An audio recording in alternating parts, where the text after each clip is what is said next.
It only makes us stronger. We're now surrounded by the war room posse. Free Bannon! Free Bannon! This is going to multiply it by 10,000. It's anybody that they see as a true threat on the board, they will go after it.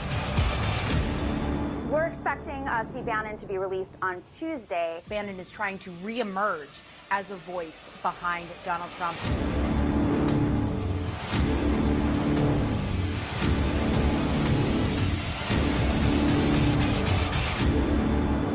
They're not going to shut up Bannon, and they're certainly not going to shut up MAGA.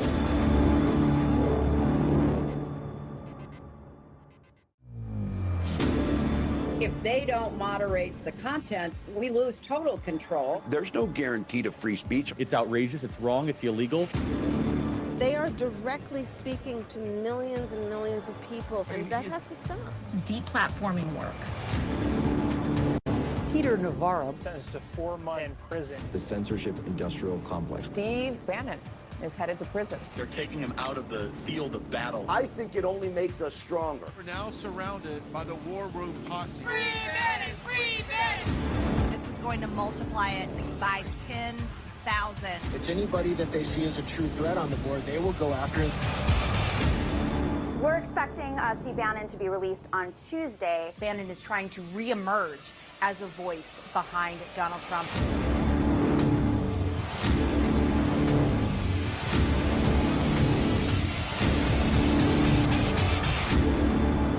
They're not going to shut up Bannon, and they're certainly not going to shut up MAGA.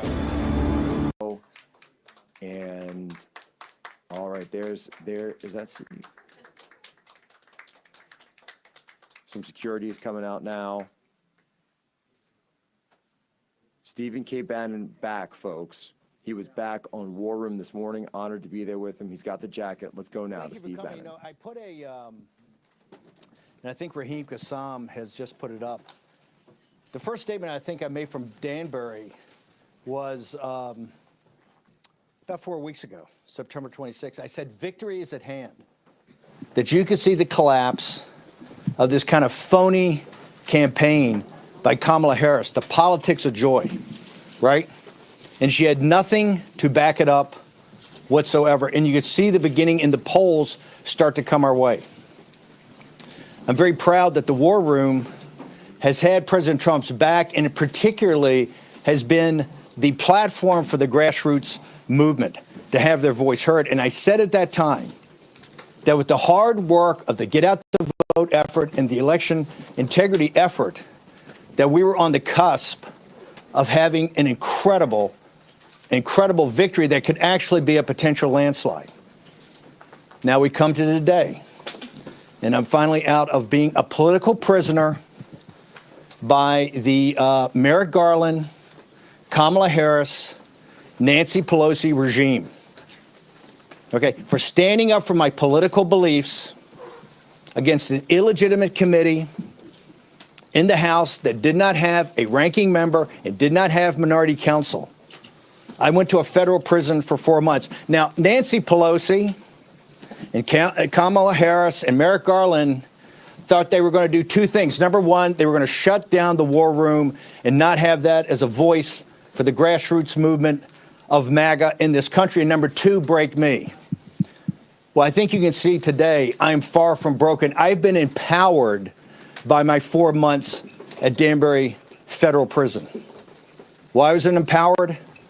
Because I was able to listen, to observe, and to learn from working class minorities, young African-American men and Hispanic men, and yes, Puerto Rican men, about what their lives are and what the queen of mass incarcerations, which is what they believe that Kamala Harris is. She refuses, and she has refused as border czar, to commence any mass deportations of illegal alien or illegal migrant criminals in this country. And today, President Trump with the angel moms actually had to say, we need to set up a form of restitution to reimburse these folks. Kamala Harris, Vice President Harris, as the border czar, has refused to do that and continue on the mass incarcerations. Now, President Trump and quite frankly, with the visionary leadership at the time of Jared Kushner, President Trump came with the most significant prison reform bill ever created, the First Step Act. And today, 6 years after, and 4 years into the Biden regime, of which Biden in 2020 promised and committed to dramatically decrease the number of incarcerations in federal prisons, and nothing has been done. Nothing has been done. You know, this is criminal negligence by the highest, at the highest levels of BOP, Bureau of Prisons, and the Justice Department. You have particularly minorities, African Americans and Hispanic men and their families being broken, rotting in federal prisons, when the First Step Act is very clear of what's supposed to happen, and all they do is get spun and spun and spun. The system is broken. Bureau of Prisons is broken.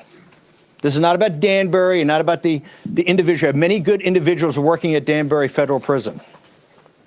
The system of the BOP, the system of the Justice Department is broken. They have weaponized the Justice Department against a political movement, a conservative grassroots movement that's had President Trump's back.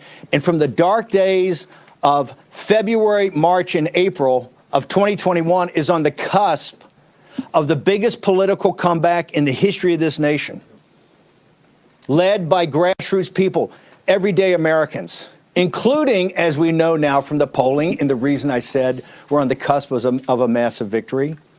She is failing to connect with minority men, Hispanic and African American men. Now, why is that? They understand what the scam is. They understand that this administration purposely let in millions of illegal alien migrants, illegal aliens, to drive down labor costs. The Federal Reserve said it from the very beginning. We're going to drive down labor inflation by getting more unskilled workers here and putting pressure on the lowest skill sector we have. And they were successful, and they brag about being successful. The minority community understands that. They understand the scam and the con of what Kamala Harris has done. In addition, she has failed to do, for political reasons. The reason the First Step Act is not implemented among minorities is because Kamala Harris and Merrick Garland and Joe Biden in the White House and Nancy Pelosi understand it to be a massive political win for President Trump. And that's why they're failing to do it. They thought they would shut down the war room and take our power away. The show is bigger and more powerful than it's ever been. And please, it's not a podcast. We take the live streaming television show every day and the radio show, and we turn it into a podcast. So my brothers and sisters at CNN, when you say the podcast number is off slightly, right? It hasn't. We were the largest podcast, but we're streaming. We stream on television, and we play on radio and online. And Nancy Pelosi thought a federal prison was going to break me. Well, it empowered me. God bless you. It empowered me. I am more empowered today, more focused today, sharper today, in better shape today than I've ever been in my entire life. So Nancy Pelosi, suck on that.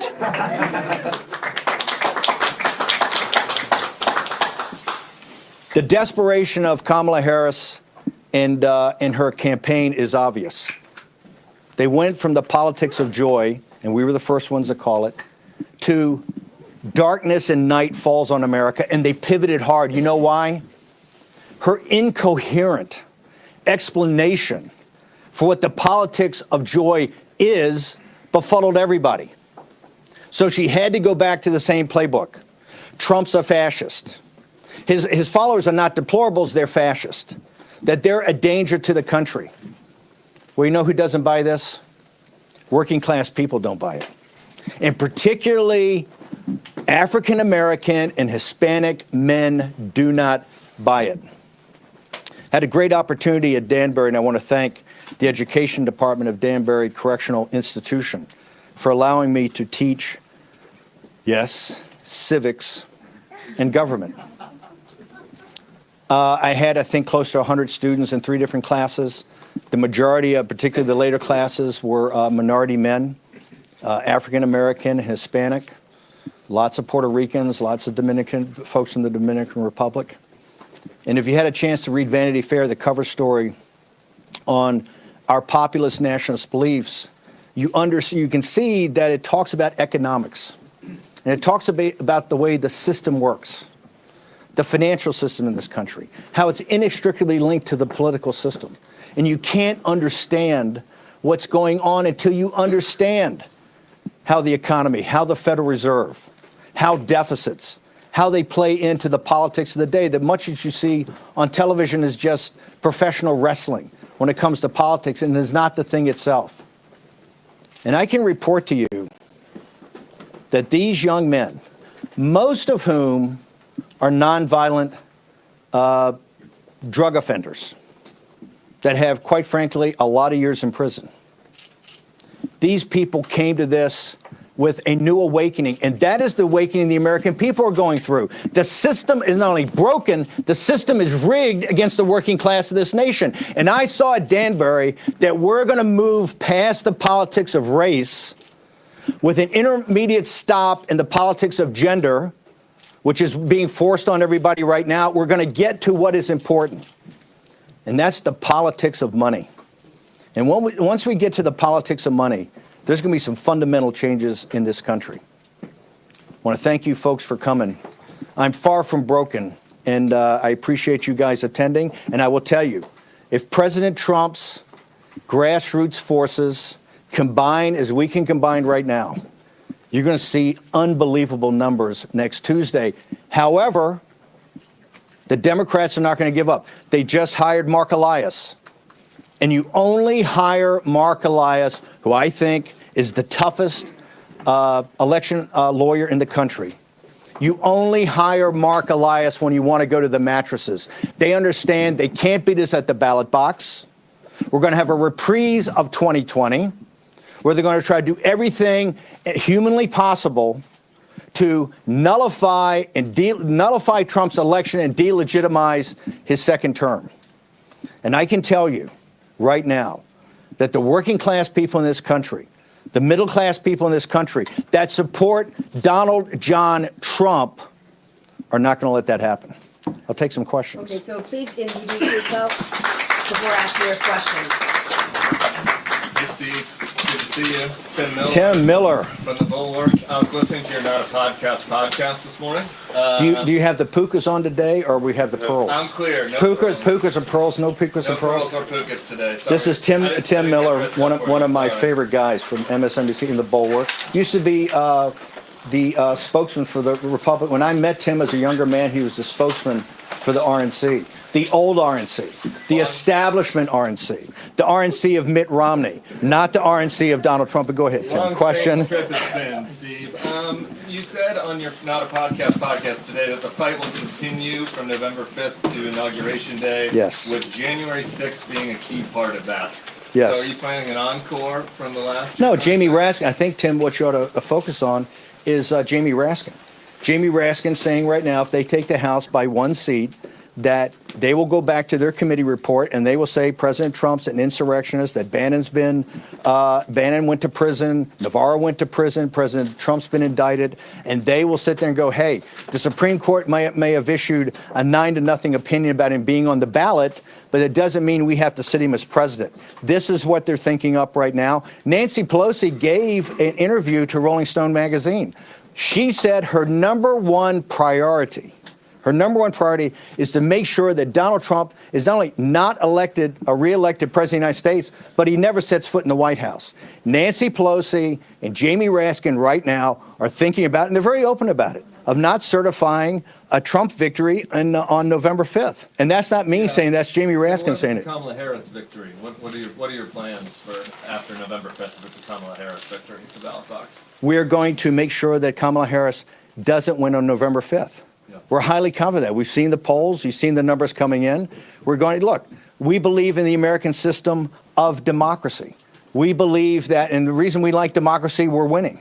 right? And we're going to win on November So I 5th. do just wonder then, if Just, you but you do agree with me on Jamie Raskin, that Jamie Raskin's already said they're not going to certify President Trump? I don't agree with that. I do wonder though, you were teaching civics, you know, you're out of prison. I wonder if you're any reforms, looking back on the last January 6th and the fact that you incited a mob that ended up. Hang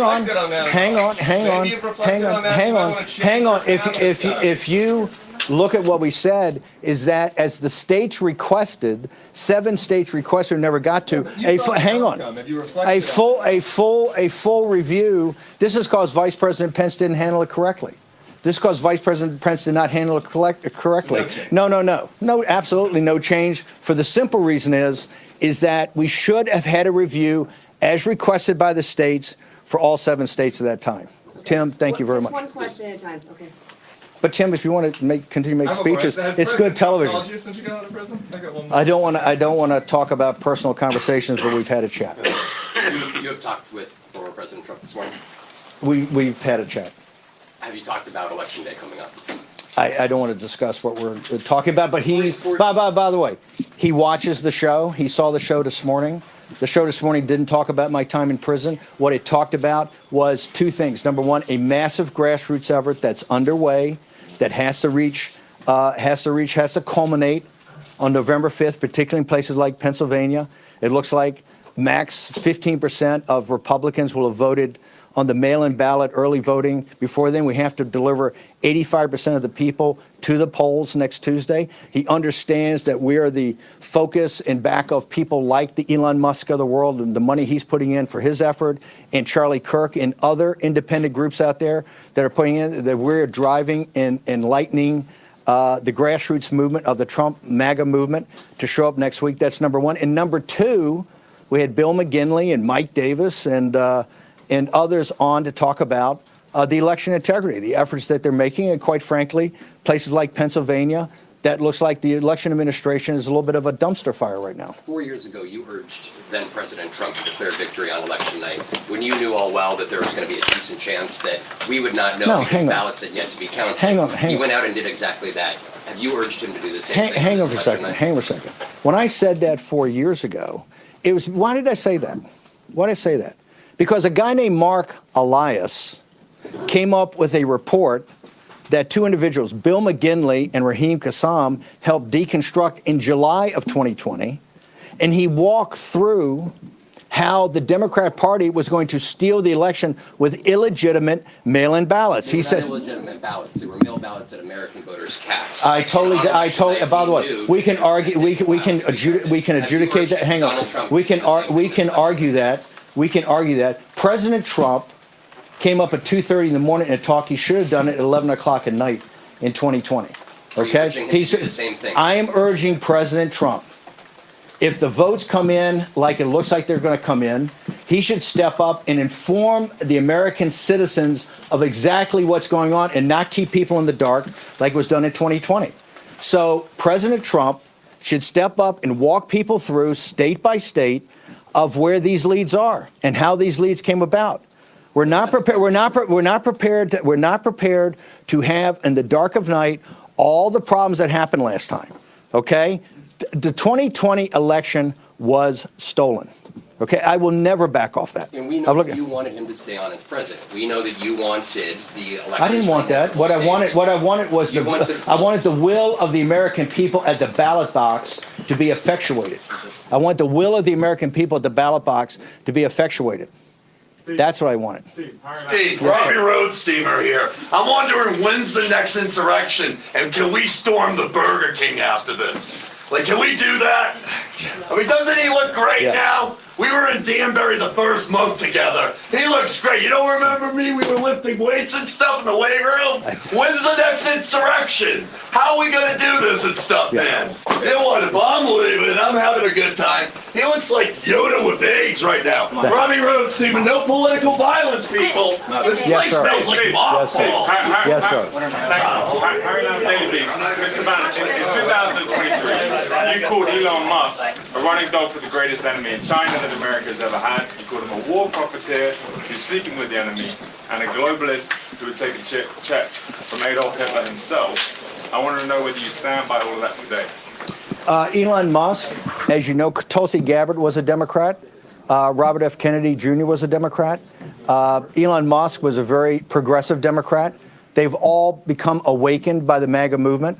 Today, I think he's one of the strongest supporters of the MAGA movement. He's gone through a awakening that I think very few have come. I totally disagree with many of his positions, particularly about the Chinese Communist Party and others.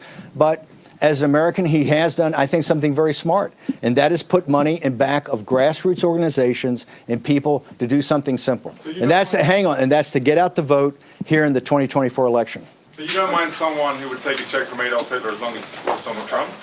No, what I said is he's gone through a great awakening, right? And I think if you talk to him, he has gone through a great awakening. And I think part of that awakening is understand the power of the MAGA movement and the power of grassroots America. Thanks. Yes, sir. Please identify yourself when you ask the question. Timmy Fasciola with Politico. I'm not sure if you saw, but the mayor got indicted while you were away, and there have been members of his legal team who say that his best bet is for a Trump presidency to succeed, and then Trump will pardon the mayor. I'm curious. So I'll repeat the question so people can hear it. So this is a question about Eric Adams and about he thinks about Trump's. I have no earthly idea about Eric. Well, not about. I know see what Eric Adams has been charged with, but I don't think. I think it's. I think it's. Eric Adams? I have no earthly idea about that, and all I know is President Trump thinks that New York City, this metropolitan area, is in deep trouble. Right, rising crime. The streets are filthy. I think President Trump has not been a supporter of things doing with Eric Adams, Mayor Adams' administration. So I don't know. You have to. You should ask President Trump that. Steve, Andrew Rice from New York Magazine. What are you going to do over the next? You've got 6 days. You're out now. You've got 6 days between now and the election, and then maybe some period afterwards in which this will be still at stake. What are you going to be doing during those days besides the war room? Well, there's a lot of different options. I'm of a strong belief right now. This is New York Magazine asking what myself and War Room is going to do. Obviously, with 7 days or 6 days left, you have to have a convergence of the get out the vote effort. I am not a huge believer in our ability to actually participate in rallies or do rallies, because right now I think President Trump does that great, and he has people along that are going to do rallies in the different states. Our focus is one thing, to make sure that we get as many American citizens either early voting while they can or to the polls next Tuesday. And so our efforts are how to scale that effort like we did today on the show and other efforts behind the scenes. So our thing is to make sure that we're there to scale the vote of get at the vote operations, and also on the election integrity. Today we had Bill McGinley, one of the senior lawyers on there, and he's still calling for volunteers. I think there's been 200,000 election integrity volunteers. We need to get people in the counting rooms. We need to get people around the tables to do ballot curing. Okay, so there's still need for that, so we're going to call for that. So our efforts are on the election integrity efforts to where we can be supportive and then get out the vote. Yes, sir. Peter Harwell, CNBC News. If the election is declared in favor of Vice President Kamala Harris, what exactly do you believe former President Donald Trump should do in the following 2 months? Will you unequivocally condemn political violence? What, hang on, who believes in political violence? That's a loaded question. Of course people don't believe in political violence. I was just a political prisoner of a regime that put somebody in prison for what has been a civil charge throughout the history of the country. I think, I've been told I'm the only misdemeanor that's ever been at Danbury Prison.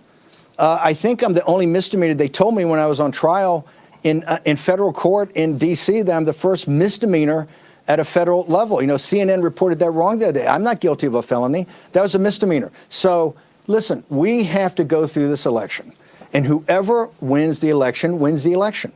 Okay? I think we can show we're pretty powerful in opposition, right? So if whoever wins, wins. But I can tell you right now, it's not Trump that's hiring Mark Elias. It's not Trump going to the mattresses about election integrity right now. It is Kamala Harris's campaign. And why is she doing that? Because the politics of joy was an epic fail. Now, why was it an epic fail? Because she couldn't take the narrative and actually put together a coherent set of policies that people could understand. And so she's pivoted. She's pivoted worse than Hillary Clinton. She doesn't call people deplorable. She calls them fascist. This rhetoric is dangerous. It's dangerous, and all they're doing is ratcheting it up. And you're going to see the working class people in this country, the middle class people in this country, that are in back of the greatest political comeback in American political history, are going to say, whoever wins this election wins this election. Yes, sir. My name is Joe the Box. I'm with the America First Warehouse, part of Real America Voice. 1,392 days have been since Ashley Babbitt was shot and murdered at the Capitol. 820 days, Mickey Witkoff, Nicole Reffett sit outside the gulag next to the... Can we get a question? The question is this, Okay. sir. Yes, What sir. can we tell them? Because now, 315 in jail, 314 today. What can we tell them to expect? Here's what I think. If you look downrange for a second of President Trump's second term, that commences on January 20th. Look at what's going to happen. Number one, the debt ceiling. We hit the debt ceiling almost immediately. Number two, you have the expiration of President Trump's tax cuts. Number three, the government runs out of money December 20th. It looks like it's not going to be an omnibus. President Trump has to deal with a massive fiscal crisis, okay, economic and fiscal crisis. In addition, you need to start to do what Kamala Harris failed to do. That's the reason that African-American men and Hispanic men are not voting for her and staying away, is that you have to begin the mass deportations of illegal alien criminals. That is in the first couple of weeks of his second term. There are many things that have to happen in many investigations that should take place under the proper structure, apparatuses, and to be adjudicated.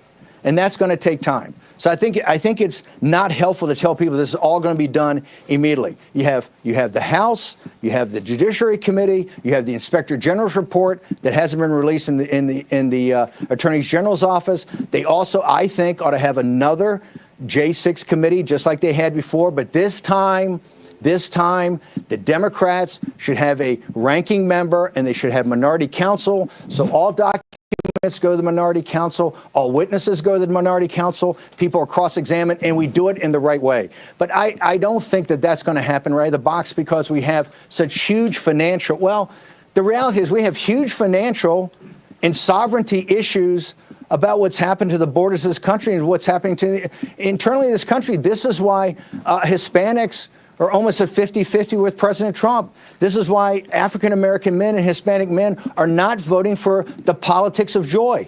They see their lives right now are not about the politics of joy. They're about a brutal reality in this country. So I think we have to be very upfront with people of what's facing us and what President Trump and his administration are going to face. And to the degree that we get to those investigations, which we will, it has to be done over time, it has to be done properly, and it has to be done so that the American people see that this was not partisan, that this is not to send Peter Navarro to prison or not indict President Trump or former president 92 times. Okay, or not to send a guy like Steve Bannon that disagrees with you politically to prison. It has to be done in the right way. Yes, ma'am. You call yourself a political prisoner? If so, why do you think that you were released then a week before the election? Also, we're in New York. Trump just had a rally at MSG. You said you spent time with Puerto Rican men while in prison. Do you think that those comments by the comedian that spoke before Trump, were they racist and should Trump condemn them? Can I take the first part of your question first, which is why was I released 7 days before? I think the math works out. If you take 120 days from July 1st till today, that's what my sentence was. Remember, the Bureau of Prisons said last week, the Bureau of Prison admitted I was eligible for part of the First Step Act. I should have been out on September 19th, according to the law of the First Step Act. Now, I'm just there on a misdemeanor for 4 months. You have individuals that have been there that are rotting years after their release date, that today don't know the release date for their families. This is destroying families. The First Step Act is not an executive order. The First Step Act is not just some sort of concept. It is a law. And the Justice Department and the Bureau of Prisons are, by criminal negligence, not implementing that law. And they're not implementing that law for one reason, because to implement it the way it's supposed to be implemented is a massive political victory for President Trump, who's the only individual in this country that stepped up and had true prison reform. And this is one of the reasons that African-American families and Hispanic families think so highly of him. And this is one of the reasons that the queen of mass incarcerations, which is Kamala Harris, is not. let's talk about the Puerto Rican situation. Why is President Trump, why is Florida no longer a battleground state? One of the reasons and significant reasons is the Puerto Ricans support of President Trump and his policies. The Puerto Rican people in this country, American citizens, support President Trump and support his policies. Okay? So that some influencer or comedian says something, is it inappropriate? It's definitely inappropriate. Is that the policies of Donald Trump? Absolutely not. If you look at 218 and 219, why is he resonating with Hispanic families almost 50-50? Why with African American men? Because the economic policies of President Trump had blue-collar workers getting higher increases than white-collar workers, non-college graduates getting higher wage increases than college graduates in 218 and 219, with almost zero interest rates and almost zero inflation. Okay, that made more money in their pocket. They understand the economic times were better then. This is one of the reasons that the politics of joy didn't work. And when she pivoted to this dark night in America, it's not working either. They support President Trump, and he's going to get historic numbers. Now, what the comedian said or the influencer said is clearly inappropriate. Okay, but that's not President Trump's policies. President Trump is bringing working class people together. And I can tell you what I saw at Danbury. We're going to move past race. And we're going to get to the discussion about money in this country and who the elites are in this country and who controls this country. Okay? And that is when you're going to see a broad base, even broader base today, populist movement. But thank you. Yes, yes. I heard what you said about. Jen Peltz from the Associated Press. Hey, I Jen heard what Peltz. you said about focusing on get out vote and election integrity. But has former President Trump asked you to campaign with him, and are you going to do that? Like I said, my focus is on victory next Tuesday at the biggest number possible, because folks don't think it ends on Tuesday. You don't hire Mark Elias to go to the mattresses if you think it's going to end on Tuesday. This is going to take a while to sort through. Okay, and you can see by the election administration problems in Pennsylvania, you see what they're talking about in Maricopa County already, about how long it's going to take to count the votes, right? This is going to go on. So it's most important for President Trump and his followers to make sure that we put up the maximum number possible. And one of the things I don't like, even hearing is people talking about roles in the administration, or people talking about, oh, let's go try to win the popular vote, or people talking about, oh, we're overconfident. There's a lot of confidence. We should run now like we're 20 points behind and run hard. And that's all my focus is. The way that we can scale that on the war room is what I do. Like I said, President Trump's going to do the rallies. His rallies are spectacular. To me, it's walking precincts. It's working phone banks. It's going door to door. It's sending text messages. Yes, ma'am. Shannon Jacobs, Washington Post. What, if anything, has former President Trump asked of you to do behind the scenes in the next week and following that? Are you I don't want to talk about that, but President Trump, look, back in 2021, when some of the Republican establishment abandoned President Trump, the MAGA movement started to actually get about organization, the precinct strategy, and other things like that become organizing principles for him. Right now, the thing that is most important for President Trump and his movement is to have his followers come together in an organized effort, right, to get out as many votes as absolutely possible. And that's the focus in the final 6 days. Remember, normally Thursday before the Tuesday election is when, you get news stories, you get everything. So we have to have people motivated. We have to have people going door to door. All this polling and people talking about, oh, well, Trump always polls 3 points less, that's all theoretical. What we know is that what happens next Tuesday is fact. And the only thing that matters is votes that can be certified from American citizens. And that's what we're focused on. Yes, ma'am. High likelihood of recidivism right now, Steve. I have to say. Do you have a message? Well, first, as a political person, no. It's so from Tim Miller's own lips, a high degree of recidivism. No, because Kamala Harris, the Biden regime, Merrick Garland, Nancy Pelosi weaponize the justice system in this country against their political opponents. And so if that continues on, right? You may see that. If that continues on, but like I said, I am proud that I went as a political prisoner to Danbury Prison. I served my country on a Navy destroyer in my 20s, and I served my country in a federal prison in my 70s. If you're not prepared to be thrown in prison by this weaponized Justice Department, then you're not prepared to stand up and fight for your country. And I will never back down from that. So thank you, Penn. Yes, Do you have a message for Europe? Do you have a message for Europe? Wall Street Journal. A message for Europe is that, you know, President Trump's been a great friend of NATO to make sure the NATO alliance is actually funded by countries in Europe. I would say that the populist nationalist movement over there that's on the march, is on the rise, should look at what's happening in the United States of America, particularly against the elites in this country, and how with very little money, every day we're building. Like I said, we're going to move past race here. You're going to see historic numbers, I think, of African American and Hispanic men that do not vote for a Democratic candidate. So we can move past these things that have held us back in the past and get to the sunlit uplands of talking about power and control and money. Can I have a follow-up Yes, to ma'am. that? Mediaset, Italian television, largest broadcaster in Europe. Follow-up is, why is then Europe looking at these elections as if they were their own, and why are they so afraid of a Donald Trump win? I'm not sure Europeans are so afraid, but that European elites are so afraid. There's a big difference. There's a big difference.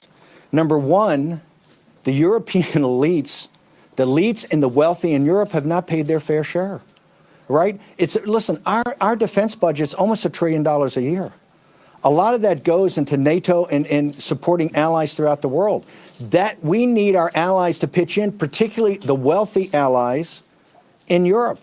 Europe does not carry its weight on its defense. And if the Europeans are so concerned about Putin and KGB and the Russians, they're going to have to step up to the plate and be even a bigger part. And President Trump and Stoltenberg said this, there wouldn't be a NATO today if it was not for President Trump and what President Trump did in assisting NATO to actually start to pay more of its fair share. The European elites, of course they hate Trump because they understand President Trump is a populist nationalist. They understand about what he's talking about is trade. They understand what he's talking about tariffs. They understand he puts American citizens first and he puts American citizens' economic benefit first. So if I was an elite in Europe, yeah, I would be quite concerned about Donald Trump because, number one, it's going to inspire populist movements throughout Europe to actually get off the dime and start winning elections and winning them big.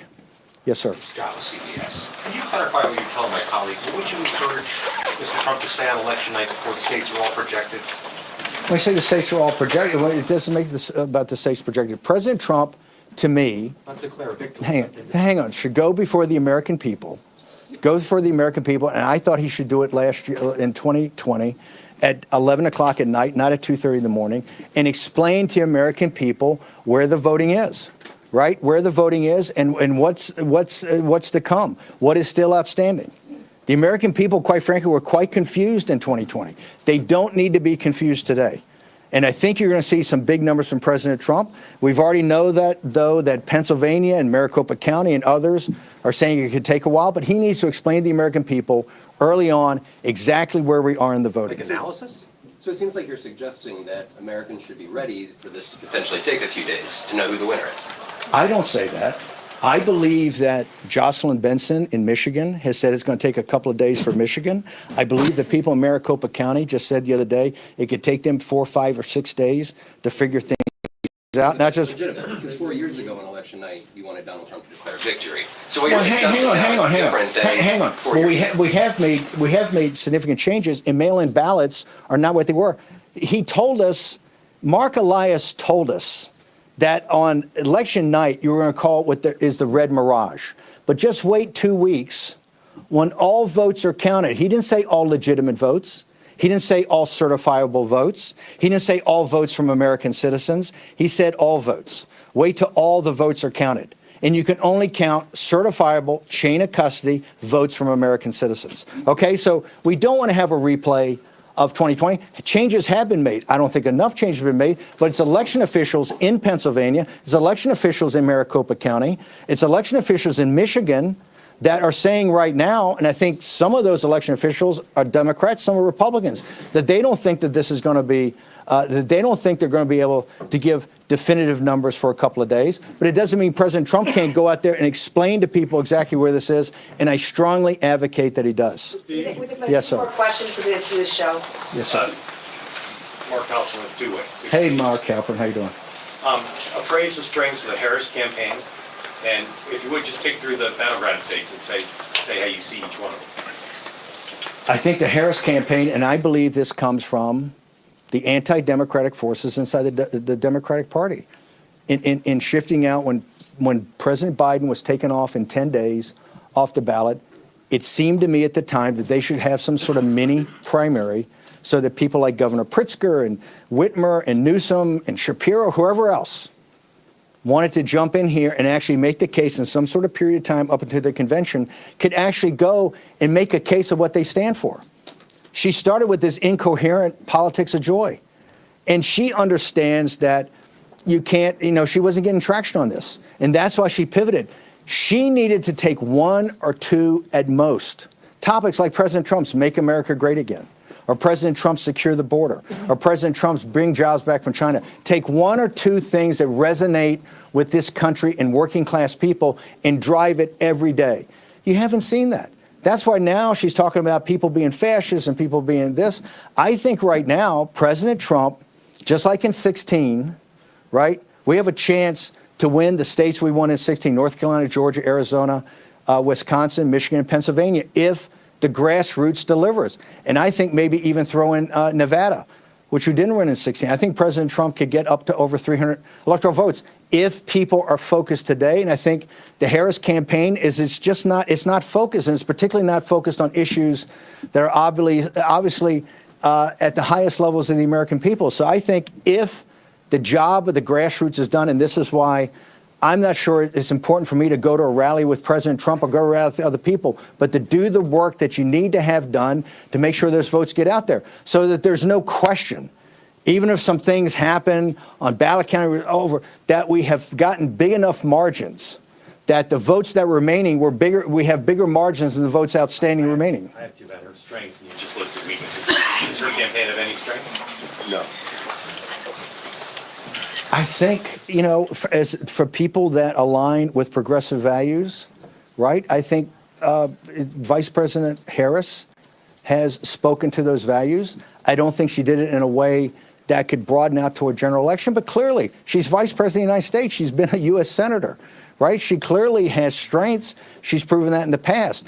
I don't think she's done it in this regard. And I think some of her strengths, particularly in areas that she should have been in, like in sitting in the Situation Room and knowing this, when Brett Baer asked her a week ago, what is the number one geopolitical threat to the United States? What is the United States' number one competitor on the world stage? And she instantaneously said Iran. And Brett Baer tried to help her. And he says, we know some people say China, hint, hint. She says, oh, no, Iran. If you say that Iran is the number one, a regional power is the number one threat to the United States of America, given what the Chinese Communist Party, which is a mortal enemy, not the Chinese people and not the nation of China, but the Chinese Communist Party, a mortal enemy of the United States. If you sit there and want to be commander-in-chief and you say the number one threat when you have a chance to back off and say it's Iran, you're not ready to be commander-in-chief. And clearly you haven't learned anything or anything important in your 4 years as vice president sitting in the Situation Room. Anybody? Yes, ma'am. Conservative TV station in Europe. Yes. I got a question regarding the European issues. The Conservatives in Europe view Donald Trump's potential presidency as a whole. I would like to have your comment on that, and I would like you to emphasize on the role of the American Polish voters in this instance. Well, remember, you have conservatives, and then you have populists, and you have nationalists. I think the populist nationalist wing of those conservative parties, I don't think some of the classic conservatives, just like here in the United States, I think there's elements of the Republican Party that don't see President Trump as an answer. They vehemently disagree with us on tariffs. They vehemently disagree with us on things like the U.S. Steel takeover by Nippon Steel, things that a guy like Fetterman would back, right? So I think some of the classic conservatives don't see President Trump as somebody that represents a policy portfolio that would interest them. But I do think that the populists in those countries do, and I do think the populist nationalists specifically do. Okay, so we've got time for about one more question. Okay, thank you. I'm so glad you're out. So speaking of the money of politics, New York City spends about What organization? Freelance Writer Human Events. Okay. Okay, so speaking about the money of politics, New York City spends about $5 billion on illegal aliens. Do you think that was part of the reason why Madison Square Garden, which holds 19,500 seats, had over 200,000 people clamoring to get in, and New Yorkers decked out in MAGA gear? Do you think it's a swing state like Vivek Ramaswamy says in 2024? I think that you saw that when President Trump went to the Bronx, right? Remember, the elites in this country, the reason there are 10 or 15 million illegal alien migrants or illegal alien here in the United States, the Federal Reserve said this. And now the Congressional Budget Office is saying it, that they had to break the back of inflation, they had to drive down. They focused on wage inflation. And where did they focus on wage inflation? They didn't focus on the investment bankers, and they didn't focus on the lawyers, and they didn't focus on the fat cats in Silicon Valley. They focused on unskilled labor here in the United States, and they were open about it. The Federal Reserve couldn't be more open about it. And that's what happened. Okay, number one. Number two, they tell you now, well, you can't possibly deport anybody, that the GDP has 1% growth because you have another 10 million consumers. The people that are being destroyed by the 10 to 15 million illegal alien migrants are the working class African Americans and Hispanics who are voting for Donald Trump. These people are very smart. And they see their lived experience every day, whether it's in New York City or throughout other major cities in this country and other states, that their lived experience is worse. And their lived experience is worse because of policies of the powerful, the wealthy, and the strong. Thank you very much. I appreciate you. Thanks.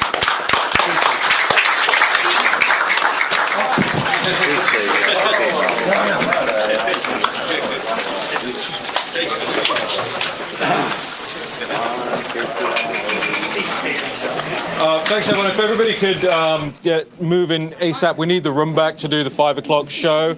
So I know it's tough, and I know it's going to be tight out there. But if you can pack down and get out as quickly as possible, that'd be much appreciated. And I think we can all agree we all miss in this room Olivia Nuzzi. You didn't have to worry about it. What did you say about her? We miss her. Yeah.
halls and empty walls are all that's there. So for now, your memory will have to do. Each day and night, I walk the floor and think of you.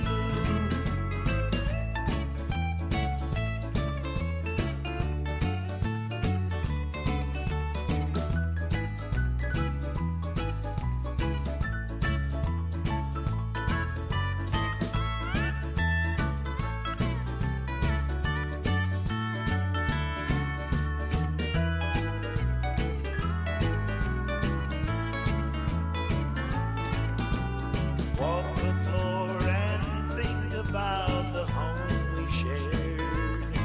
The lonesome halls and empty walls are all that's there.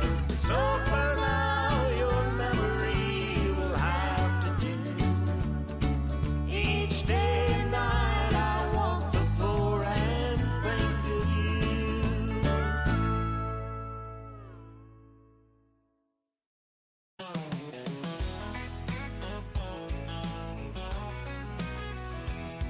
Look alive, it's time to stop.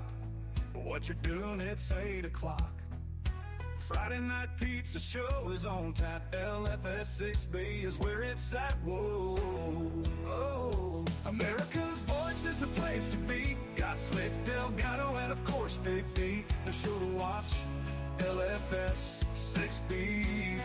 Yeah, yeah, LFS6B. Slick does sports and dresses to the nines. Big D loves when he says it's rodeo time. Delgado might wear the tinfoil hat, but we all love what even is that. Aaron and Fran always holding it down. We look forward to another crazy town. Kevin Downey Jr. fills another seat.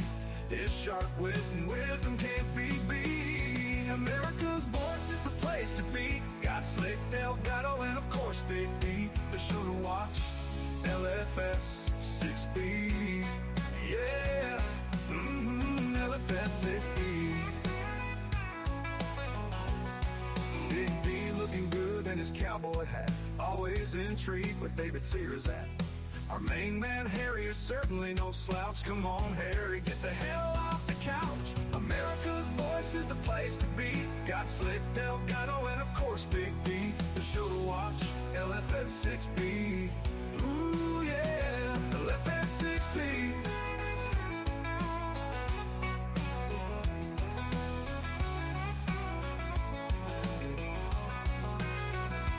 If you want some fun along with good insight, tune in 8 to 10 weeknights.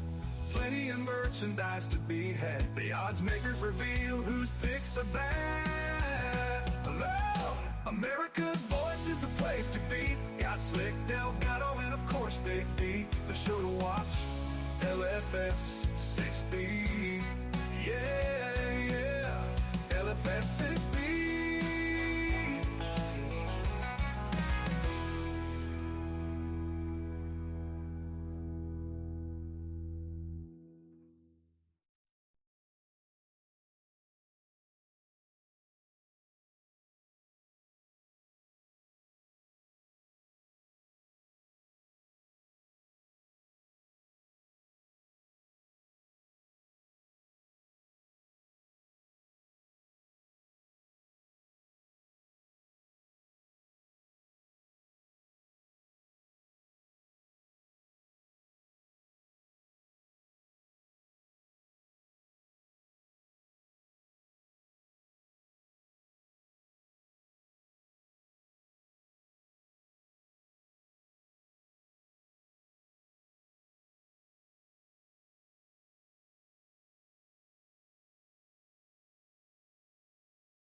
Welcome, everyone.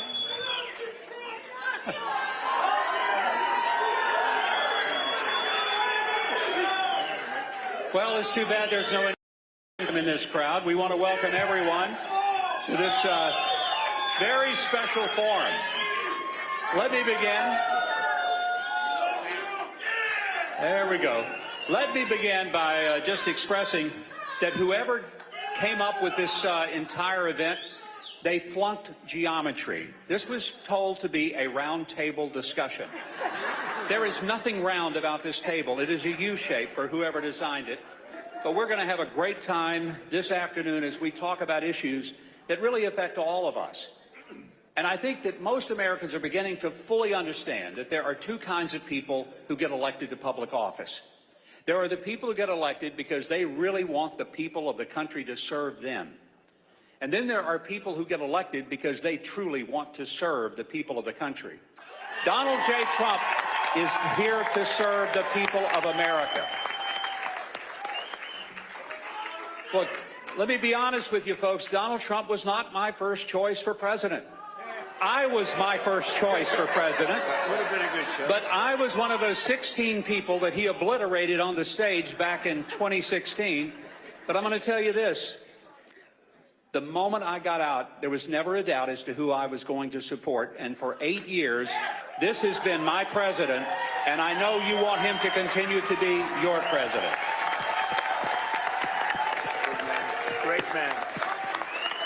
No one who has ever been president has had the courage to face down the extraordinary giants of opposition that he's had to deal with.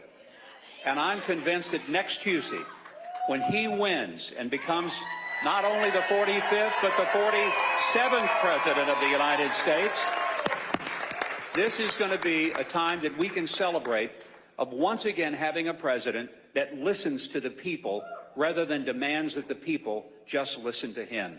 And he serves us and works for us. A bottom-up government rather than a top-down government, and we're long overdue for it, that is for sure. Well, this afternoon, what a privilege to be here with 7 distinguished people from Southeast Pennsylvania, and also Congressman Lee Zeldin, the distinguished former congressman from New York, who is one of the smartest and most articulate people that we have in our political system today. But we're going to get started with this opportunity to just discuss some issues with some of these folks who live right here in your area. And I want to start with Donald Clark, who is right down here to my left. I don't think that's his political position to my left, although I don't think you could possibly be to my right, Donald. Not possible. He's a retired police lieutenant. He served 32 years with Upper Darby Township. He is going to be one of our panelists. And all of these folks are going to be talking. But before we get to the panelists, I know the person you came to hear was neither Donald Clark or me. It is our next president, ladies and gentlemen, President Donald J. Trump.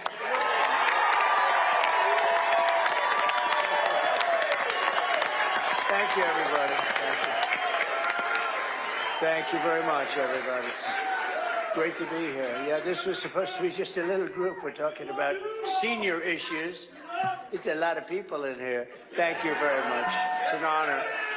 And I want to tell you, likewise, this man is a fantastic man. He has been from the day I met him, And he's smart, and he can be tough. Oh, he can be tough. He can be, you don't know that, right, Lee? We know. He can be a brutal guy, but always on the side of right. He's just a great guy, and he's been my friend. I think we have never had we've never even had a spat, have we? With Never. all the years, right? Not once. Very, very good man. And, I'm not that stupid. I'm not going to fight with you. I love having him around, I'll tell you. I want to also thank, as you know, we have Congressman Lee Zeldin, who's fantastic. Almost did a big upset in New York. He ran against everybody's advice, and he pulled it. I mean, what you did was incredible. You showed it could be done, and maybe It can be done. We're going to find out in a few days. Because we had something the other night, it was incredible, at Madison Square Garden. We could have filled it up many times. We could have filled that up, Mike, many times. We had it going down all the way down, the people all the way back, if you're familiar with it, all the way down to the Hudson River.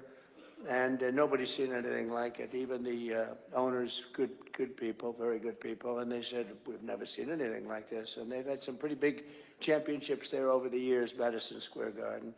And Wesley Hunt, a person with a tremendous future. Great guy. So thank you, Wesley. And this is an election that's really a choice between whether or not we'll have 4 more years of total failure. This has been the worst 4 years I've ever seen.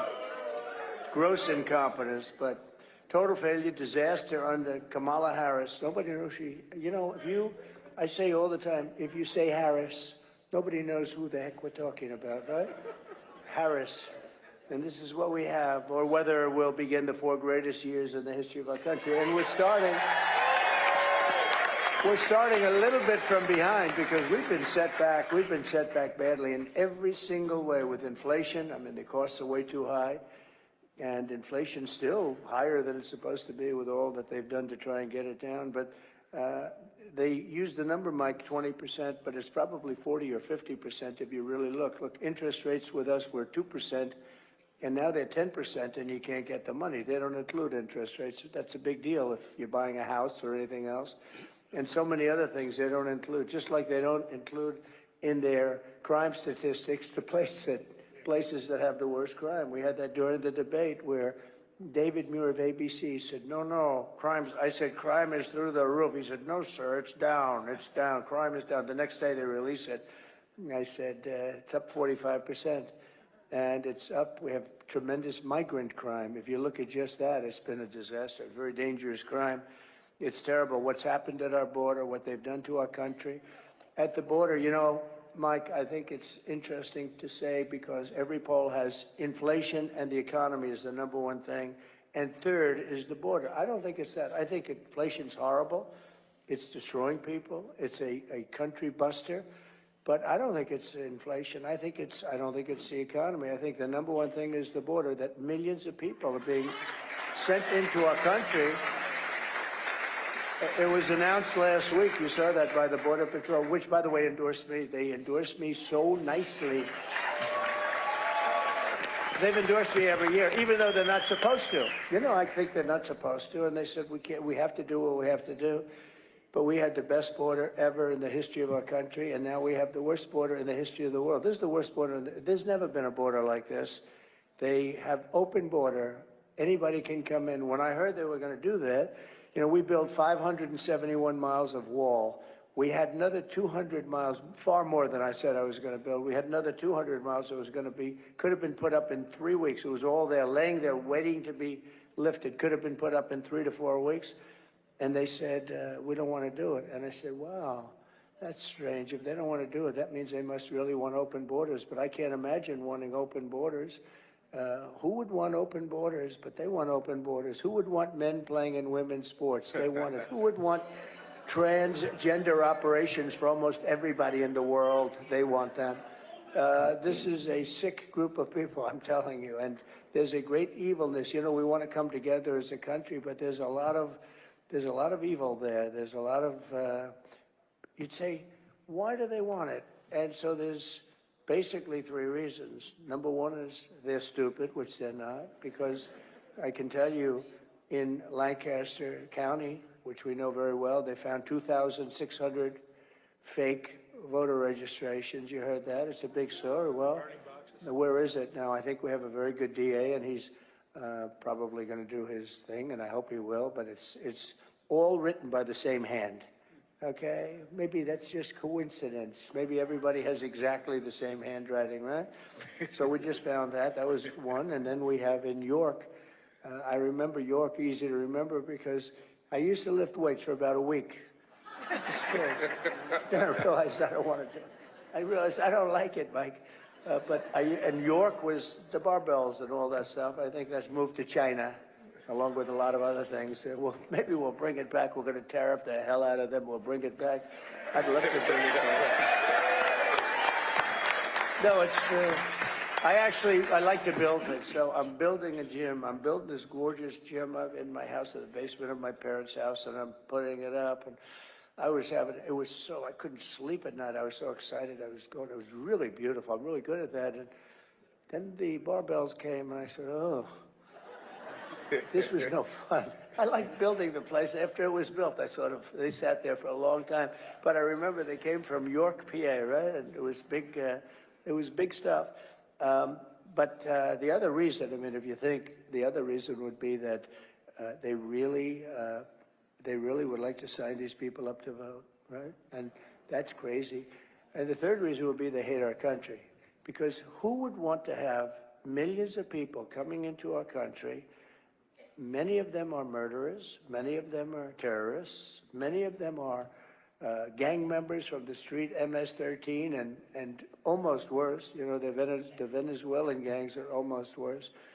And these countries are taking their prisons and they're taking their prison population, putting them in buses and bringing them to our border. Venezuela's got half their prison population has been brought to the United States of America and dumped like we're a garbage can for their people.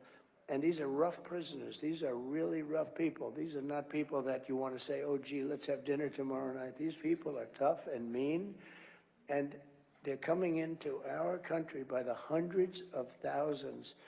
And we have over 21 million people in 3.5 years.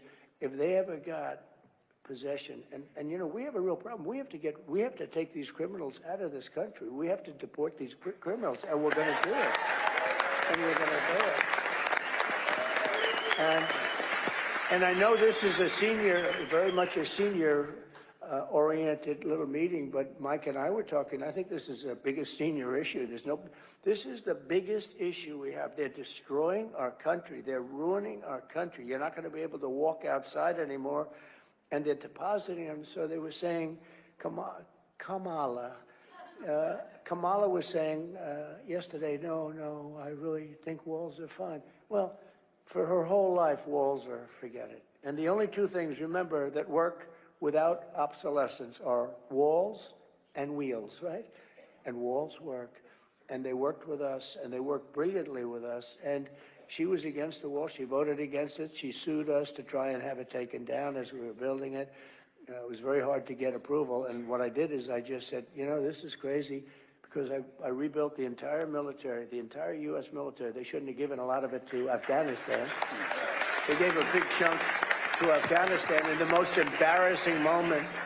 But we rebuilt the entire military. We're going to do it a little bit again because they've given a lot of it away. We defeated ISIS. We did all of these things. We got you the largest tax cut in the history of our country, larger even than Ronald Reagan's tax cut, the largest regulation cuts. We had the best economy in the history of our country. We did so many things. And what we want to do is we want to make it safe for everybody, for seniors. This is a big senior issue, but for seniors and all. These are people these are high-end criminals. They have 629,000, all released by everyone. These numbers were given to us by Border Patrol. They never did it before either. They never talked about specifically. They'd say a lot of people coming in, but they were given to us by Border Patrol. Hundreds of thousands of high-end criminals are released, and she's the border czar. She was put there by Sleepy Joe Biden, and then he went back to sleep. He said, oh, no, it's in good shape. And you know, and when they endorsed me, the question was asked of the top person who made a beautiful speech, Paul. I would call them all the time. I'd call them, how we doing on the border? Once a week, twice a week. I just like, you know, I was the president and they're destroying our country. And these guys are great. They want to do their job, but they're sort of not but I let them do their job. That's why we got the lowest number. But she said that, I said, did she call you often? No. Oh, in 3.5 years, how many times did she call? Thinking, you know, it'd be dozens. She never called. I said, wait a minute, she's the border czar. She's the one that's in charge of the border. She was put there by Biden. And she never called. No, sir, she never called one time. And when they endorsed me, they said he's the greatest president on the border, but he's the greatest president overall that we've ever had. I said, Mike, Does that include? I said, they said he's the greatest president we've ever had. And then one of them said, sir, you're the greatest president of my lifetime. I said, I like the first one more that we've ever had. I said, so greatest president that we've ever had. I said, does that include Abe Lincoln? Yes, sir. Does that include George Washington? Yes, sir. I said, that's good, right? But they also said, I mean, more importantly for purposes of this, they said the best border president, and without question, that I was that. I mean, I was that. So we're going to talk about some other things that, frankly, in many cases are a lot less interesting, because this is a big thing and it's very interesting. We had some people over at Mar-a-Lago today, and we had a press conference, and we had a mother who lost her beautiful 12-year-old daughter to a illegal migrant that came in, should have never been in the country. And we have them by the thousands. Lake and Riley, so many people, you know, Lake and Riley from Georgia. I could name 30 of them right now, and I've gotten to know in many cases the parents, they're just devastated. I don't know if they ever recover. I'm not sure that you ever recover from that, Mike, what they're going through. And I meet these people and they're just like devastated. And it's all because they have an open border policy. People come into our country from places unknown, and they just walk in. They just walk right through everybody. And nobody wants this. Nobody can want this. How do you win an election with this? You only can win elections if you cheat with this. Who wants that? Who wants all the stuff that they do? All the transgender stuff, all of the woke military. We don't have a woke military. Let me tell you, we have a great military. They knocked out ISIS in a matter of weeks. When I was there, they said it was going to take five years. It took about 4 weeks. And they'll never be woke, by the way. These are people, I got to know them very well. These are not woke people. You have guys like Milley on the top, who should have been fired immediately. No, I mean, he should have been fired. Whoever was involved with Afghanistan in that horrible period of time, that horrible day, but it was a little more than a day, where we lost 13 great soldiers. They never talk about the ones that lost the arms, the legs, the face was obliterated. They never talk about them. They act like, oh, this is fine. It's not fine. We had many people lost their legs, and many people died, and many people on the other side died. I count them too. I mean, people on the other side, hundreds of people died that day, and it should have never taken place. We gave up Bagram. When you leave, you take the soldiers out last. You don't take the soldiers. They took the soldiers out first. Our soldiers came out first, and it was totally just a horrible situation. And I think Mike Putin saw that, and he said, well, these people, they're a paper tiger. Let's go into Ukraine. I know Putin would never have done it if I was president. Not even a chance. No, it's not a chance. I used to talk to him about it. Don't do it, Vladimir. Don't do it. I know. It was the apple of his eye. I'd say, don't do it, Vladimir. Don't do it. Oh, this is going to be terrible, Vladimir, if you do that. Not going to be good. You know, don't forget, I ended their pipeline, Nord Stream 2. Nobody ever heard of Nord Stream 2 until I came along. They were building the biggest pipeline in the world to Germany and all over Europe. And I said, no, you're not going to do it. You mean we're defending you from Russia, and you're paying Russia billions of dollars a month for oil and gas? We're not going to do that. I mean, it's so ridiculous under NATO. And we stopped it. And then Biden comes in, he approved it, but he stopped the Keystone pipeline, which we needed. That's our pipeline. He stopped that, but he approved. And then they say, Trump wasn't that tough on Russia. I was so tough on Russia. It was the biggest project they've ever had. I stopped it. And so we have a country that's been run by fools. It's been run by stupid people. Low IQ individuals. They really are. They're low IQ. He was low IQ. Biden was a low IQ guy 35 years ago. He was a low IQ guy when he went to school, when he went to college. He was always a low IQ guy, but he put somebody in who's actually worse than him. And if we put her in office, this country's finished. I really believe it. This country is finished. One of the reasons the stock market's going up, Scott Bessent, who's one of the biggest, most respected people on Wall Street, he's a very brilliant guy. Of course, if he said differently, I probably wouldn't be saying this. But he said the only reason the stock market's going up is because everybody on Wall Street thinks that Trump is going to win the election. I think that's true.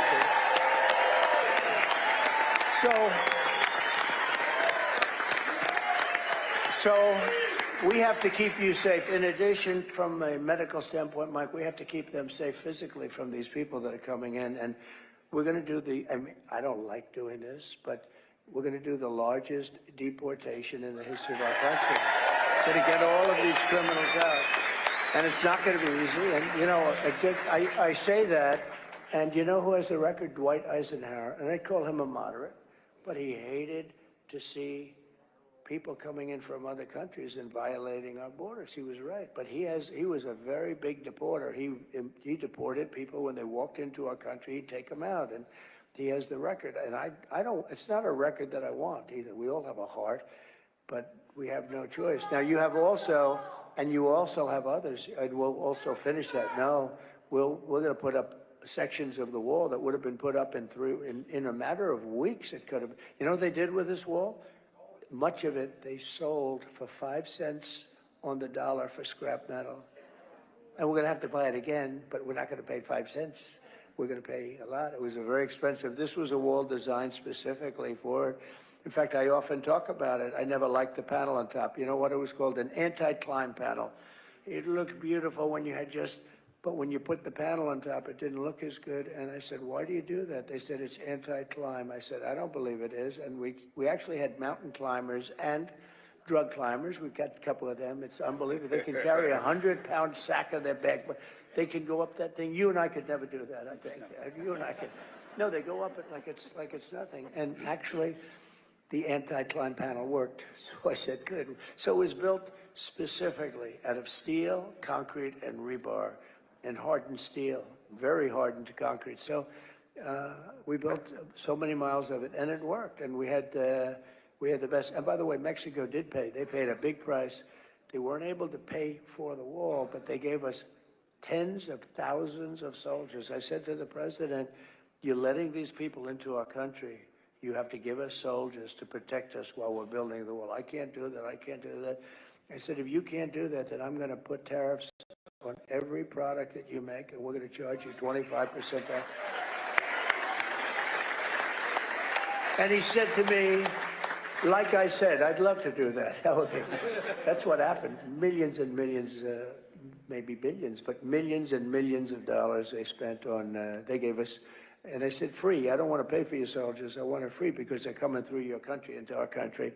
And we did a lot of things. We did great things. And very important was the rebuilding of our military. But in part of the rebuilding, I said, look, this is an invasion into our country because you couldn't deal with Congress. You had guys like Mitch McConnell and others that were just absolutely terrible. I tell you, he can be Republican. He can be, I'm a person that says it like it is. And guys that were really not on our side very much. And I will tell you, I said, this is an invasion of our country. I'm going to take it out of the military because the military had a tremendous, I was able to get tremendous amounts of money to rebuild our military. We have jets that were 50 years old. We had, Mike would often hear stories where you had the bombers where the grandfather flew the plane, the son flew the plane, and then the grandchild was flying the plane. It was the same plane. It was like so old. And we rebuilt almost our entire military. We're going to be upgrading that. So we did a lot of things, and we did a lot of things medically. One thing I'd like to talk about is right to try. So you know what that is. I hope nobody in the room needs it.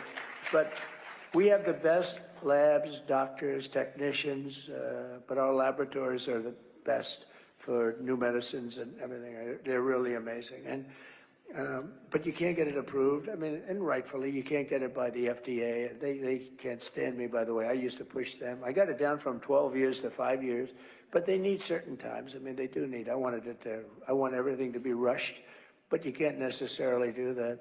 But we have a situation where we have things that are really good. We're pretty sure they work. They may not, but we're pretty sure they work. And I said, why isn't it, if a person's terminally ill, why can't they use this stuff that may or may not work? Sir, it's been going on 48 years. They couldn't get it worked out. The country didn't want it because our country would be sued.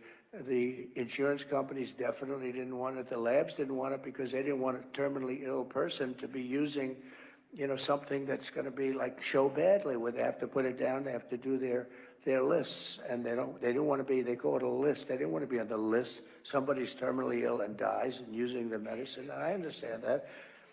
So I got everybody in a room, every one of the doctors, the labs, the insurance companies, and even the country representatives, the Justice Department, they all came in because they couldn't get it done. I said, here's what we do.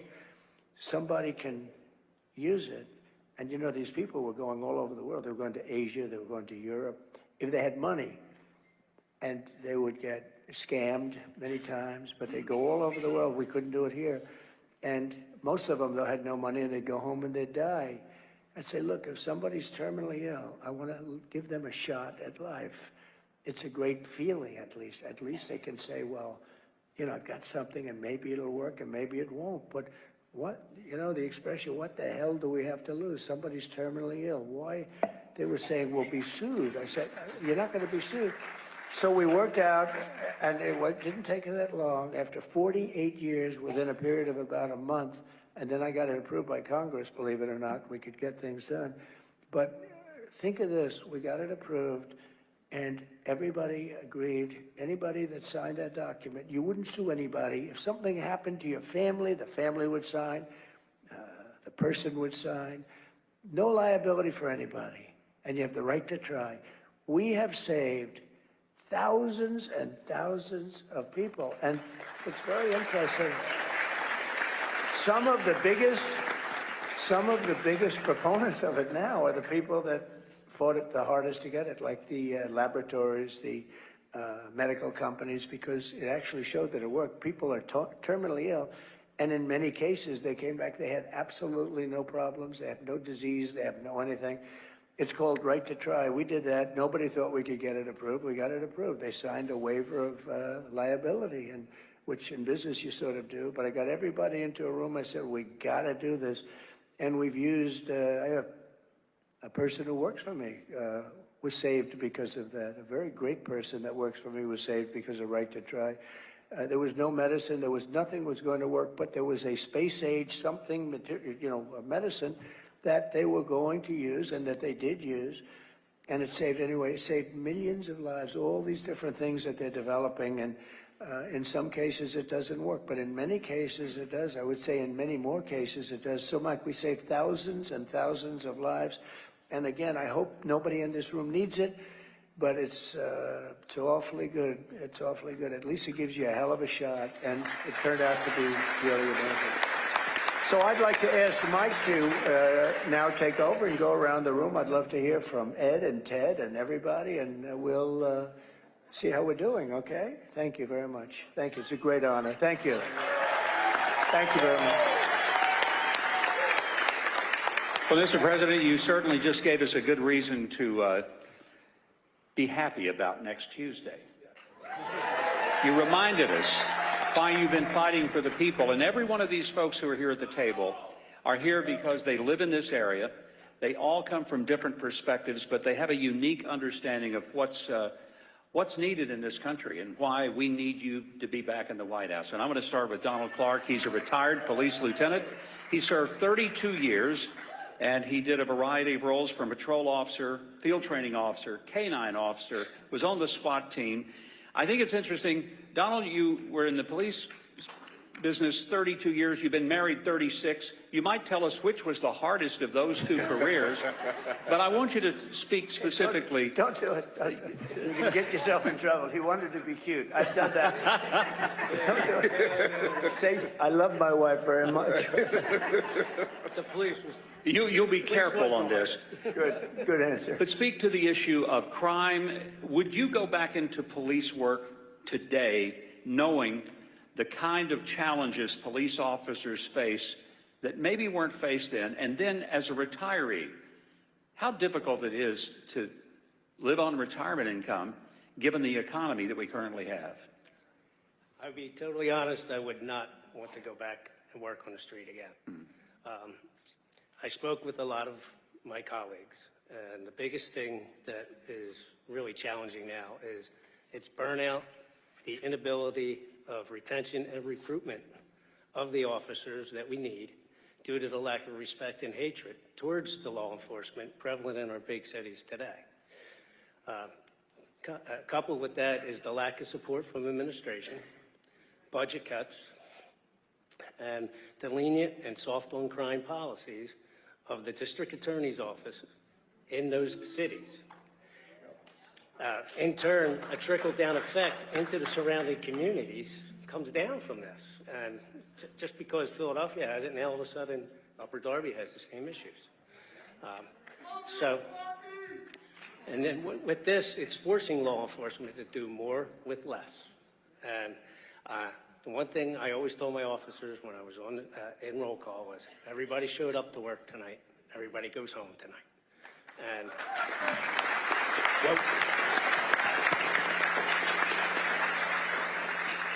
what we need is to be back to law and order. Right. Thank you.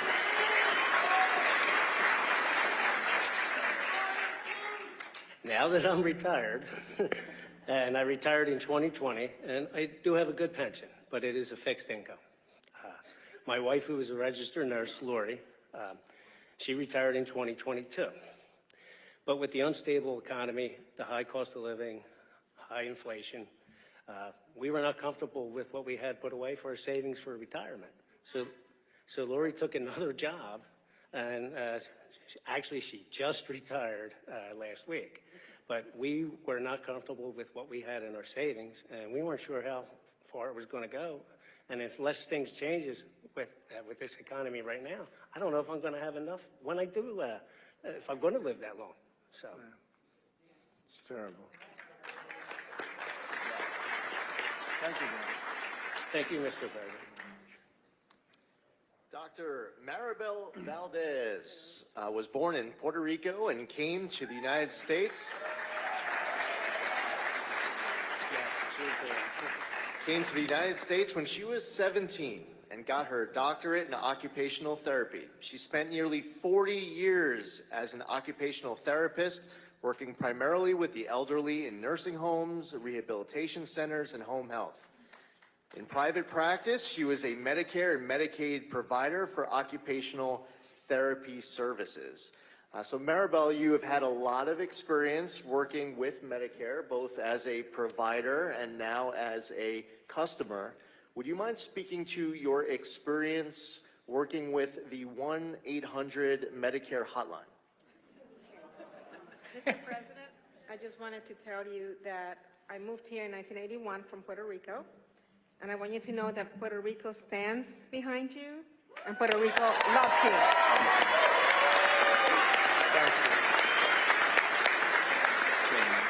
Well, we love it.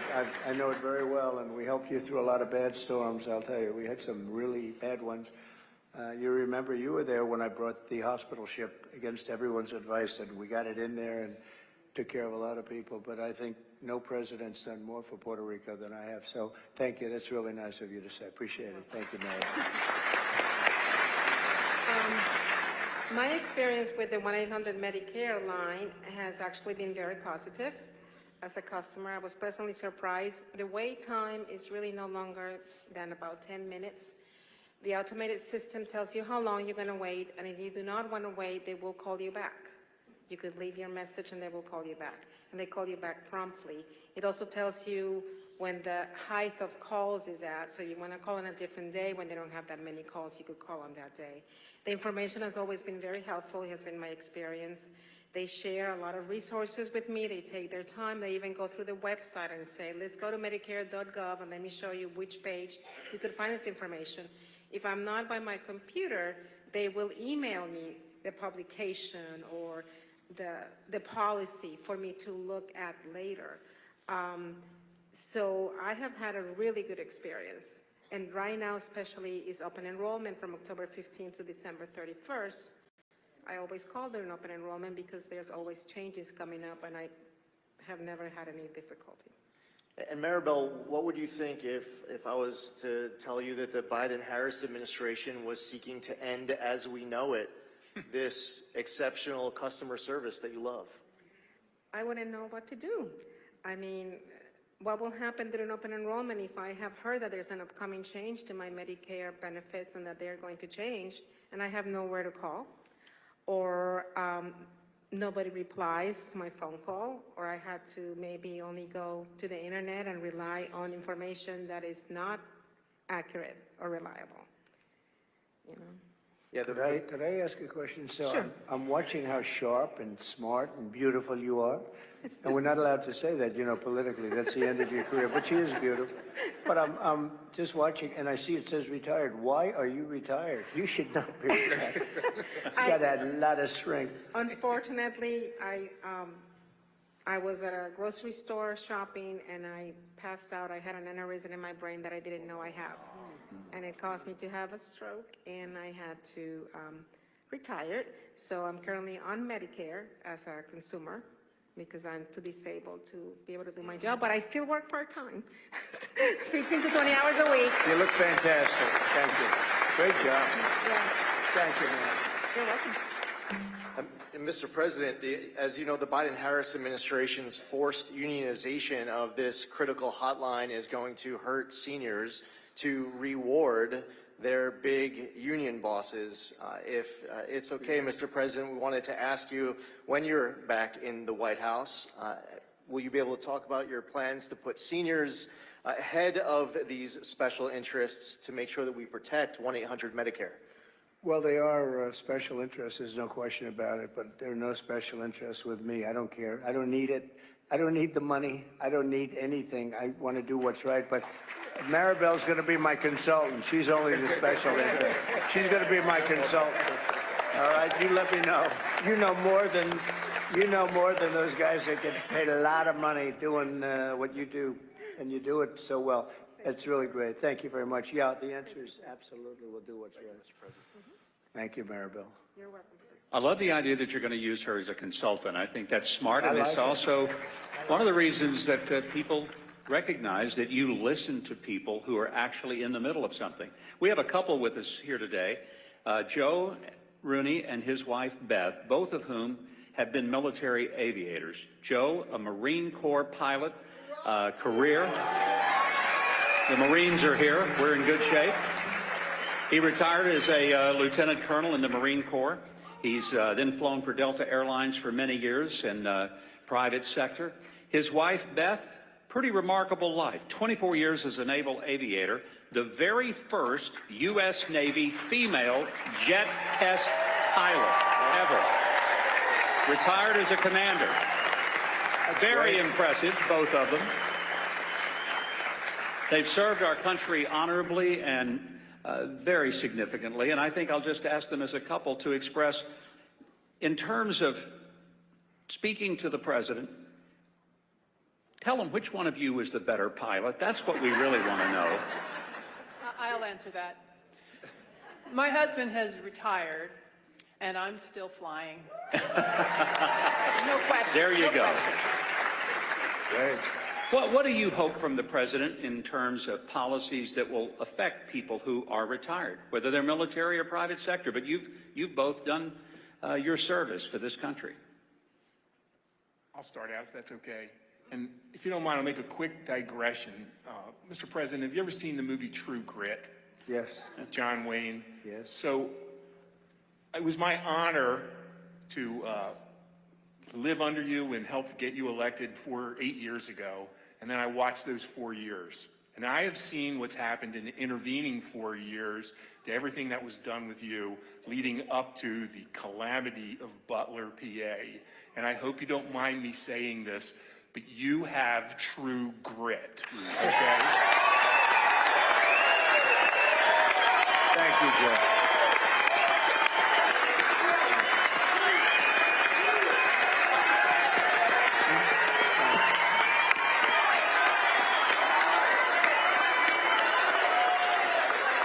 Thank you, Joe. It is our honor to do all we can. I live in Montgomery County and Abington Township, and the GOP in Montgomery County and Abington Township is working every day from now through November 5th to get you elected. And we're doing it. So, Joe, thank you very much. That's really nice. I know I digress, but I honestly mean it. And my wife will add some more. But you asked about how we can help seniors. Mr. President, for 4 years, you showed us what a strong economy looks like.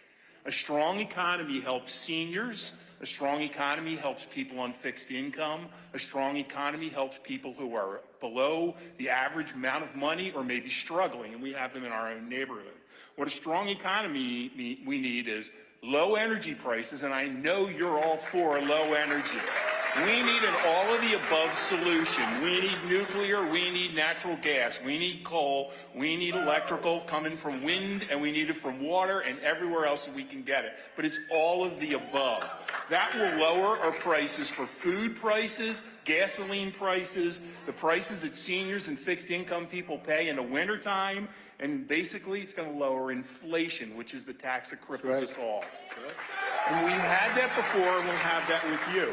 From what I understand of the Harris plan, it consists of two things. One is divide people, and the second one is raise taxes. That doesn't solve anything, and any economist will tell you, you tax things, you get less of it. You lower the taxes on things, you get more of it. And the other thing I'd like to say, and folks, I hope you understand this, Tim Walz is the governor of Minnesota. Minnesota is one of only 10 states that tax Social Security income at the state level.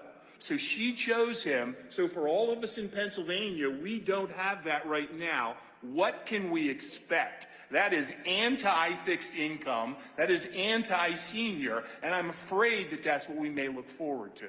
And the last thing I'll ask you, just because I don't know the answer to this, what does 10 million plus illegal aliens coming into our country look forward to as far as the Social Security Trust Fund is concerned, as far as Medicare is concerned? How can we look at our own kids and go forward and say, we have any idea about it, because nobody does? This is a catastrophe.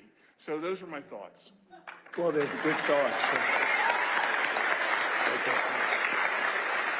And the only mistake that this great husband of yours made was it's not 10 million, it's probably 21 million, you know, which is, and that doesn't include the gotaways. You know what a gotaway is? That's the people that just pour in and, you know, they're all pouring in.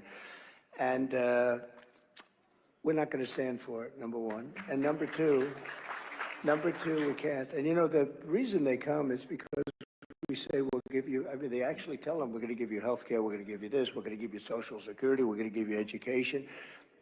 We have a community in Springfield, Ohio, with 32,000 illegal migrants were put into a 50,000 person community, and you can't get into the hospitals, you can't get into the schools, you can't do anything. It's a disaster, and it's all got to, it's not sustainable. I mean, it's not, you had a nice community, Springfield. And now it's, you heard about this, Mike, 32,000 illegal migrants. Now, they sort of made it legal by playing cutesy with the law, but they're illegal migrants. And it's just not sustainable. This is happening all over the country.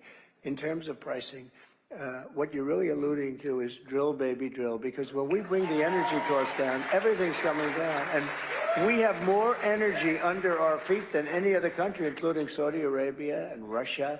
And we were, as you know, energy independent 4 years ago, and now it's a mess. We're buying tar, big bets of tar from Venezuela, and we're refining it. It's a mess. And we have the best energy, we have the best oil, we have the most oil, and we don't want to use it. We want to go and give money. You know, Venezuela is the enemy, and we now are making them a very rich enemy. It's not even believable what they're doing. They don't know what the hell they're doing. But we're going to drill, baby, drill. We're going to use our stuff. We don't need anybody else's. And we're going to open up Anwar in Alaska, which is as big as Saudi Arabia, they say, the biggest in the world. I got it open. Ronald Reagan couldn't do it. Nobody could do it. For 60 years, they couldn't do it. I got it done. And Biden comes in and he decides to not let it happen. I'll get that thing open so fast. We'll supply to everybody. And we'll start paying down our debt and all of those good things. But your costs are going to come down. You bring energy. Energy is really more than anything else. It was their spending, but it was also energy. That's really what brought up the costs, because energy, you need it for everything. If you make donuts, you need it for the stove, you need it for the trucks, for delivery, you need, and we're going to have so much energy. And one of the pledges that I make is that we are going to have energy costs, which are very high right now, and that includes gasoline. We're going to get rid of the mandate, by the way, the electric mandate for your cars. That's going to come off. And that's great. You know, if somebody wants an electric car, I mean, Elon Musk gave me the biggest endorsement you've ever seen, and his cars are great, but not everybody needs to have an electric car or wants to have an electric car. You're going to be able to get hybrids, you get regular gasoline-powered cars, but we're going to bring your energy cost down by 50% within 1 year. By the way, it's going to be easy. We can do it. Nobody else can because we have so much. It's right under us. Even in New York State, they don't realize that New York State is sitting on a tremendous amount, and if they used it, Lee would, I told Lee would have opened that up in 2 seconds. They don't want to drill for the environment. And the people in Pennsylvania, they're sitting there, they have a Cadillac, and the people across the line is right here, and they don't have a car. And it's just absolutely, we have so much energy in this country. We're going to bring down the prices. That'll bring down everything else, and you'll be in great shape. But that's fantastic. I'm fascinated by your wife. So they say that as a pilot, the hardest thing you can do is land on an aircraft carrier. Have I heard, is that a correct statement? Do you land on an aircraft carrier? Yes, in fact, that's... You gotta be kidding. She might be better than you. All the airplanes have hooks on the back, so you got to use them. So go land a carrier. That's fantastic. It's a great story. Thank you very much, both. Appreciate it. All right. Ed Grove is a telecom union member and a proud American patriot. I understand he's also a talented musician and singer, a jack of all trades, and the proud father of 4 grown children.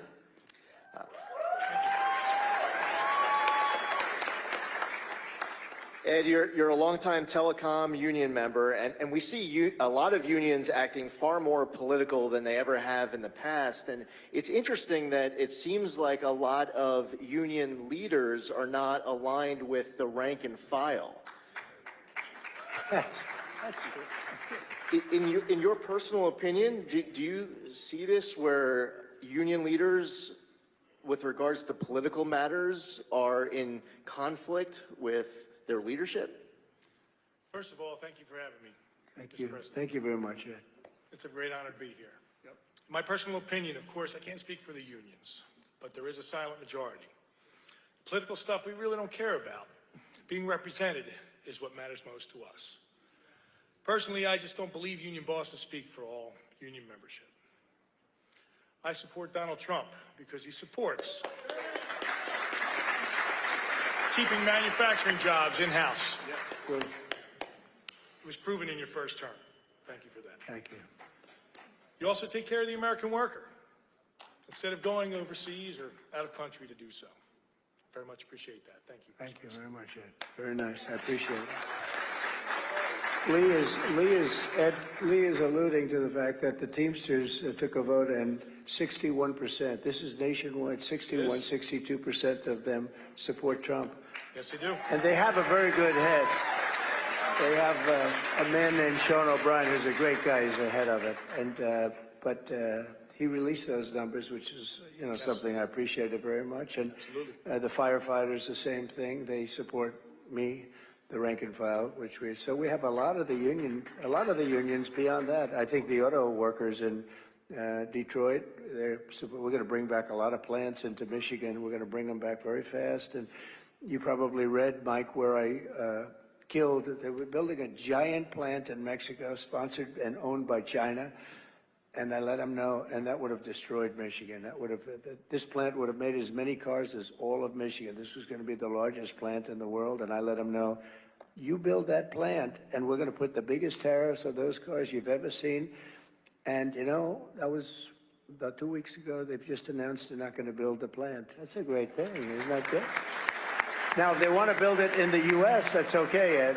If they want to build it, Mike, in the U.S., that's okay. But they're not going to build it in another country and send the cars in here and destroy all of that. That's what's happening. That's what's been happening for 50, 60 years. So they just announced, China just announced they're not going to build the plant. I'm very happy about that. Thank you very much, China. Absolutely. Thank you, sir. Great honor. Thank you. Mr. President, I want to introduce you to Dr. Kathleen McGuire. She is just to my right here.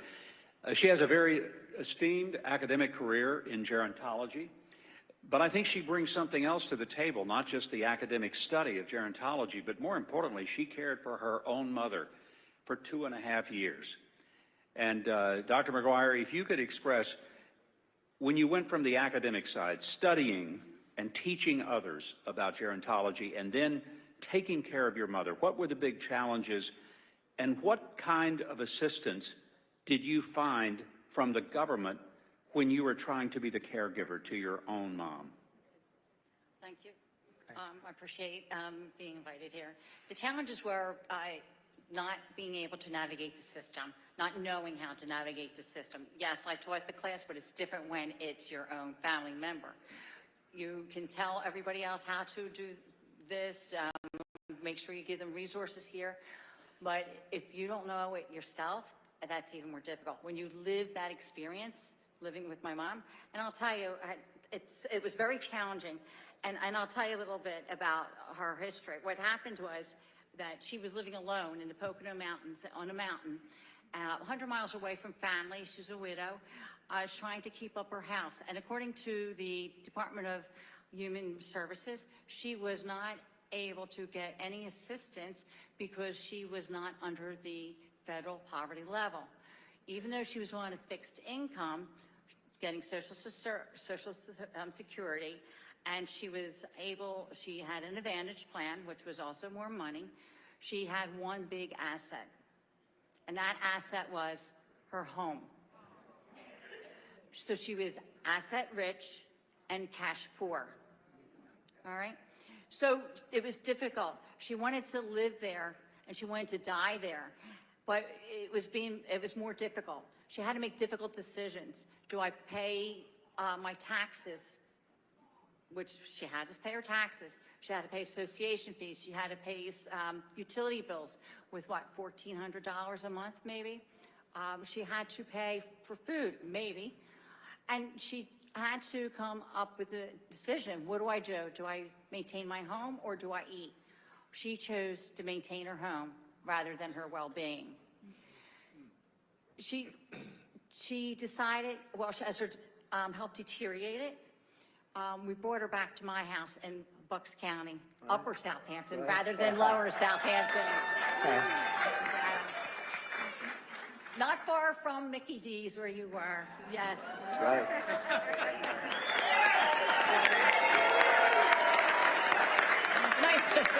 Nice job, by the way. Thank you. And that whole day was very well appreciated. Thank you. And so she was not really willing. If you get to a certain age, my mom was 83 years old, they don't want to leave their home. She wanted to stay in her home. She wanted to die in her home, but was not safe anymore to be alone. And so we had to quickly find out and navigate the Medicare system. And so what we found for my mother, and maybe for other seniors, because remember she was asset rich and cash poor, that Medicare does not pay for adult care services, adult daycare services, hospice.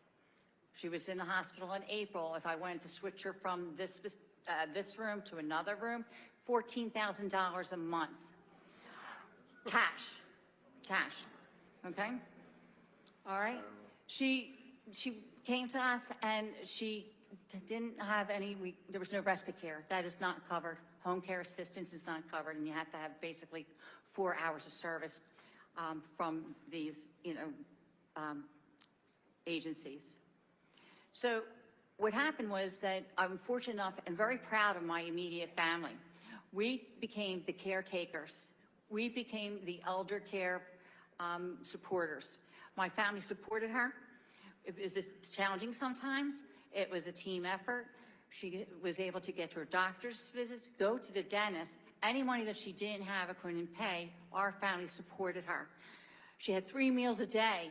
She had significantly lost a lot of weight. She was down to 100 pounds at 5'6". Well, she'll probably less than that as you shrink. But she gained 20 pounds with us. Gained 20 pounds, had to buy new clothing. Yep. Thank God that's for my son's cooking. But she wasn't allowed to leave the table until she finished everything. So that was, what goes around comes around, right? All her activities of daily living were supported by us. We took her everywhere she needed to go. She was my best bud. She went with me door knocking. She Yeah, she did. I had That's very signs. nice. Yeah. Isn't it? I knew I liked her. 83 years old, door knocking. Sometimes Very I'd nice, leave her thanks, in the Jen. car and I forgot that she was there. I was too busy talking. But she was with me, wasn't she? But the most important thing, because, okay, Medicare, we had a difficult time. She had her family, and that is who her support was. And unfortunately, it took 2.5 years for being assigned a case manager to help us. Did that work? After 6 weeks of being into a facility, she had passed away. And at lower than, probably about 100 pounds. But you know what? It's difficult to navigate this system.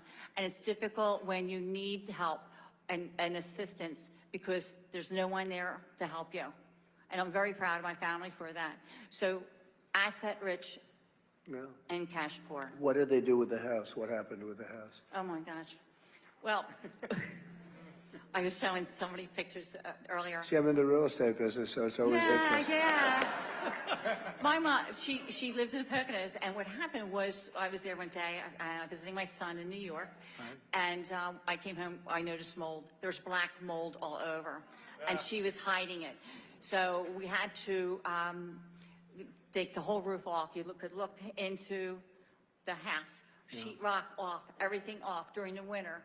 And so her utility bills were $1,000 a month. So what did I say? She ended up with $1,400 maybe to $1,200, $1,000 for her utilities. What did she have left to pay for the rest of her bills?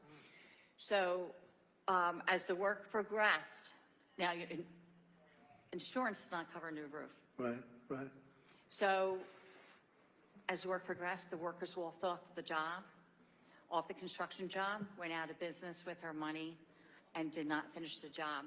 So the house now is sitting there, not sitting there. We're going through her things, which is the worst, horrible thing to have to go through. Going through her things, and we're going to have to put it up for sale.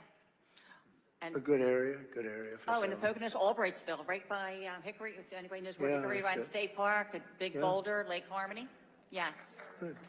Yep. That's good. Well, Mr. President, you Thank you. you announced a tax break for Americans like Yes. Dr. McGuire that people have served as caregivers. So, I mean, it's like you've already thought about how that could I did. help her. It was suggested to me by a very smart reporter, if you can believe this, right? There's some smart ones out there, good one actually, a good person, and suggested a tax deduction for caregivers because you devote the time as a family to it, and if you had to hire people, I mean, you wouldn't have enough people. You wouldn't be able to do it. Families take care of their children. When we have service members coming back from wars, sometimes the wives don't want to do it. They won't. Bad things happen. You understand? They come back and they're injured, badly injured. The mother takes care of the son and has to take care of the son for a long period of time. It's very sad when you see it happening. They go out to war and they come back and they have problems, difficulties. And so I want to make it so that we're getting tax credits for those people that take care of people, because honestly, if these people, a lot of them are called angel moms, and they're called a lot of different things, but they're beautiful names, actually beautiful names. They're beautiful people, and not everybody's like that, to be honest with you. But when we have people like that, I think they should be given that tax credit that we talked about. I mentioned it the other night at Madison Square Garden.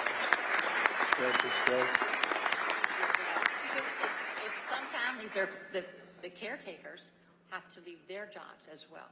Right. I'm on a Social Security. I'm over Will you be age. able to finish the house yourself? Will you be able to? My husband, who's behind me, and my children will probably finish the work, and we're trying to. Well, if you need a little extra, am I allowed to do this? I will, because I'm not in office now, so I could do it, but you'll come to me a little bit, okay? You'll call up Mike Wilson. So if you need a little extra, we'll help you out, okay? All right? You left. And I'll have him be the guy to figure it out, all right? All right, Mike? That's a beautiful story. Thank you very much. Thank you. Lovely. You're a lovely woman. Beautiful. Beautiful. Thank you. Appreciate I'm it. glad the pilots didn't give me any story like that, right? Huh? Thank you. Well, good luck with it. Beautiful story. Yes, thank you. I appreciate it. And grief is hard. No, Very no, hard. no. That sounds like a great mother, actually, right? We were very close. My mother was very young when she had she hates it when I say it, and I hope she sees this, my older sister. She's only about 15 months older. And so, yes, she was my best friend, basically. That's great. Beautiful story. We Thank went you. everywhere. Thank you, Mhm. Catherine. Thank you. Mr. President, as I introduce our last panelist here, it's a little closer to our heart with Wesley, a fellow Army veteran, as I introduce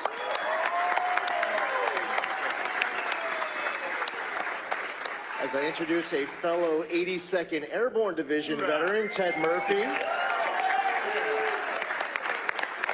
There are a lot of military branches up here well represented, but at this event that has a lot of seniors, we have one person in particular who is a member of our nation's greatest generation. He served in the Pacific from 1944 to 1946. Ed Buffman is here.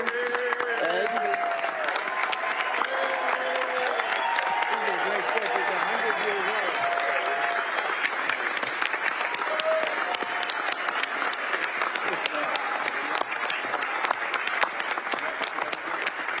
He was great. Thank you, Ed. I saw Ed backstage, by the way. He looks like he's like 60. He's got the best skin. I said, what do you do with your skin? It's so beautiful. Look at you. He's got good hair. He's got the whole package. Am I allowed to say your age? Am I allowed to say that? No. I don't. You'd be shocked. It's great to be with you. You are a character, too. He's got his beautiful wife. But you are really something. Thank you very much. Thank you.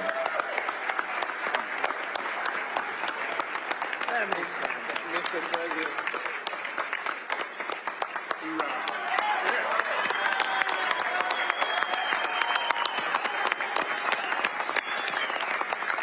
Thank you, Ed. He's a great guy. Mr. President, it was an honor to be with you in Normandy for the 75th anniversary of D-Day, and I remember sitting filled with World War II veterans, and they were all hollering after you, trying to get your attention. The amount of love with all of these veterans there at that moment. I've had the opportunity, I signed up in the military when President Clinton was in office, serving with different commanders-in-chief. There has never been a commander-in-chief who has had the back of our military service members like President Trump.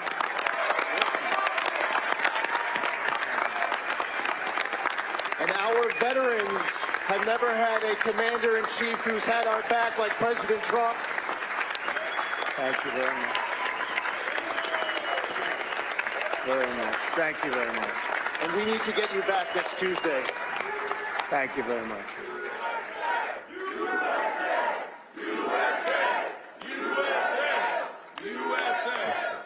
Thank you very much.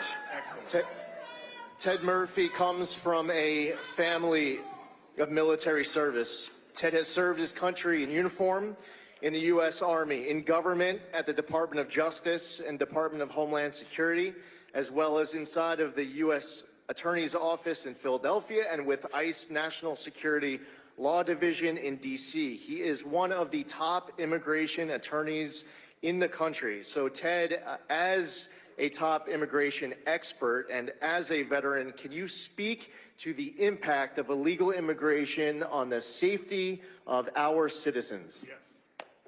Thank you for having us here today to listen to these important issues. As mentioned, I come from a family of veterans. I'm one of 7 siblings. 5 of us were active duty, 3 are retired military. My 2 sons are medically retired from the military. And even my mother, at the age of 55, she joined the Medical Reserve Services with the Army and served until the age of 69. Ended up as a field commander in Bosnia.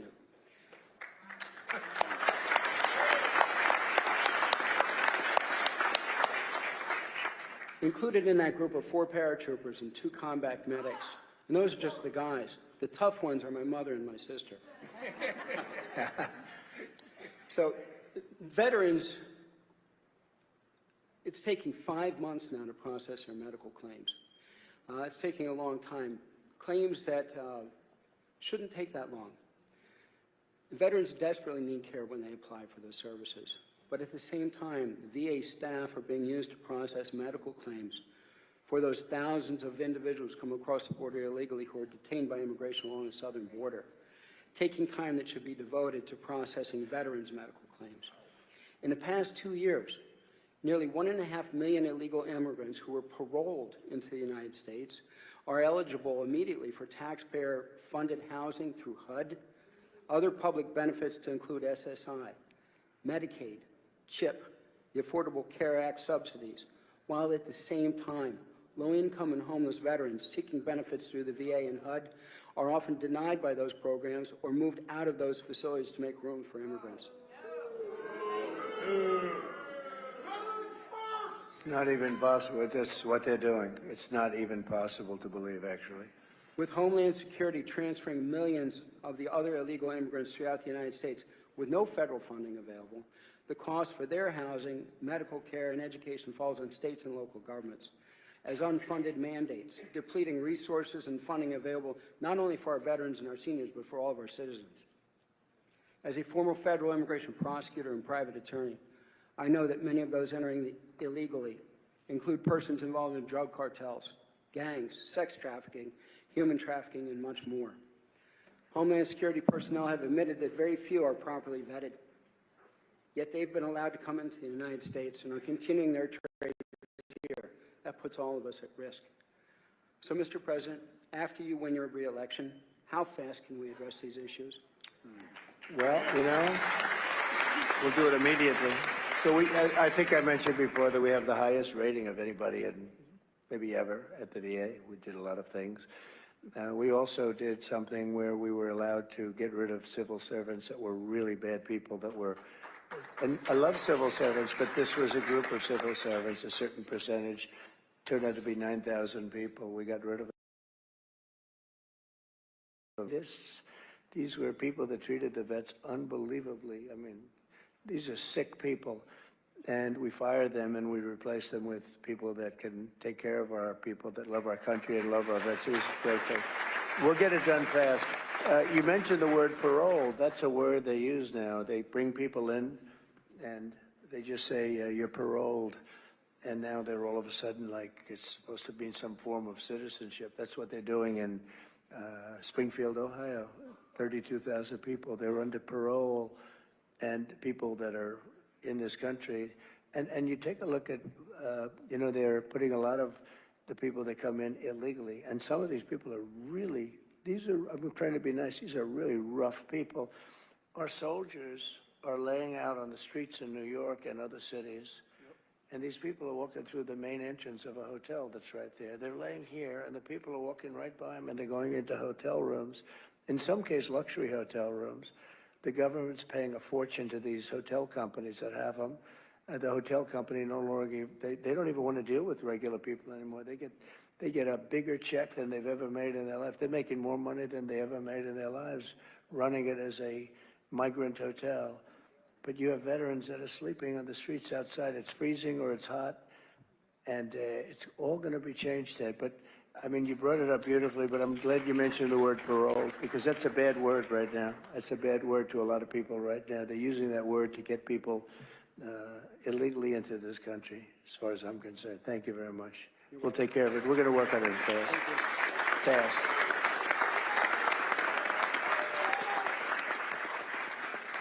President, thank you so much for being here. Thank you for being willing to put yourself out there for us. You could have had such an easier life if you weren't doing this for us. You sacrificed so much. God bless you. Any final thoughts, Mr. President? Well, thank you. Now, first of all, you're a fantastic young guy, and he's a great lawyer, great everything, and a very successful congressman, and he's a friend of ours, and he's really been great, Mike. I know how you feel about him, but I appreciate it. And Wesley, likewise.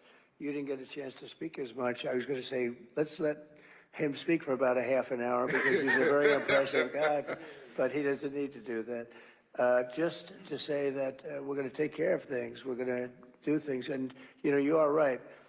I didn't need this. I could have been on the most beautiful beaches in the world. I could have had a wonderful life like some other people. I would have had the great, but you know, if I had it to do again, a lot of people say, if you had it to do again, and Joe was nice enough to mention it was, I mean, they've been brutal, these people. They are horrible people. A lot of them are just absolutely horrible people that do not love our country. But if I had it to do again, would I rather be on the beach with the water, that beautiful salt water hitting me in the face, my white skin getting all nice and tan?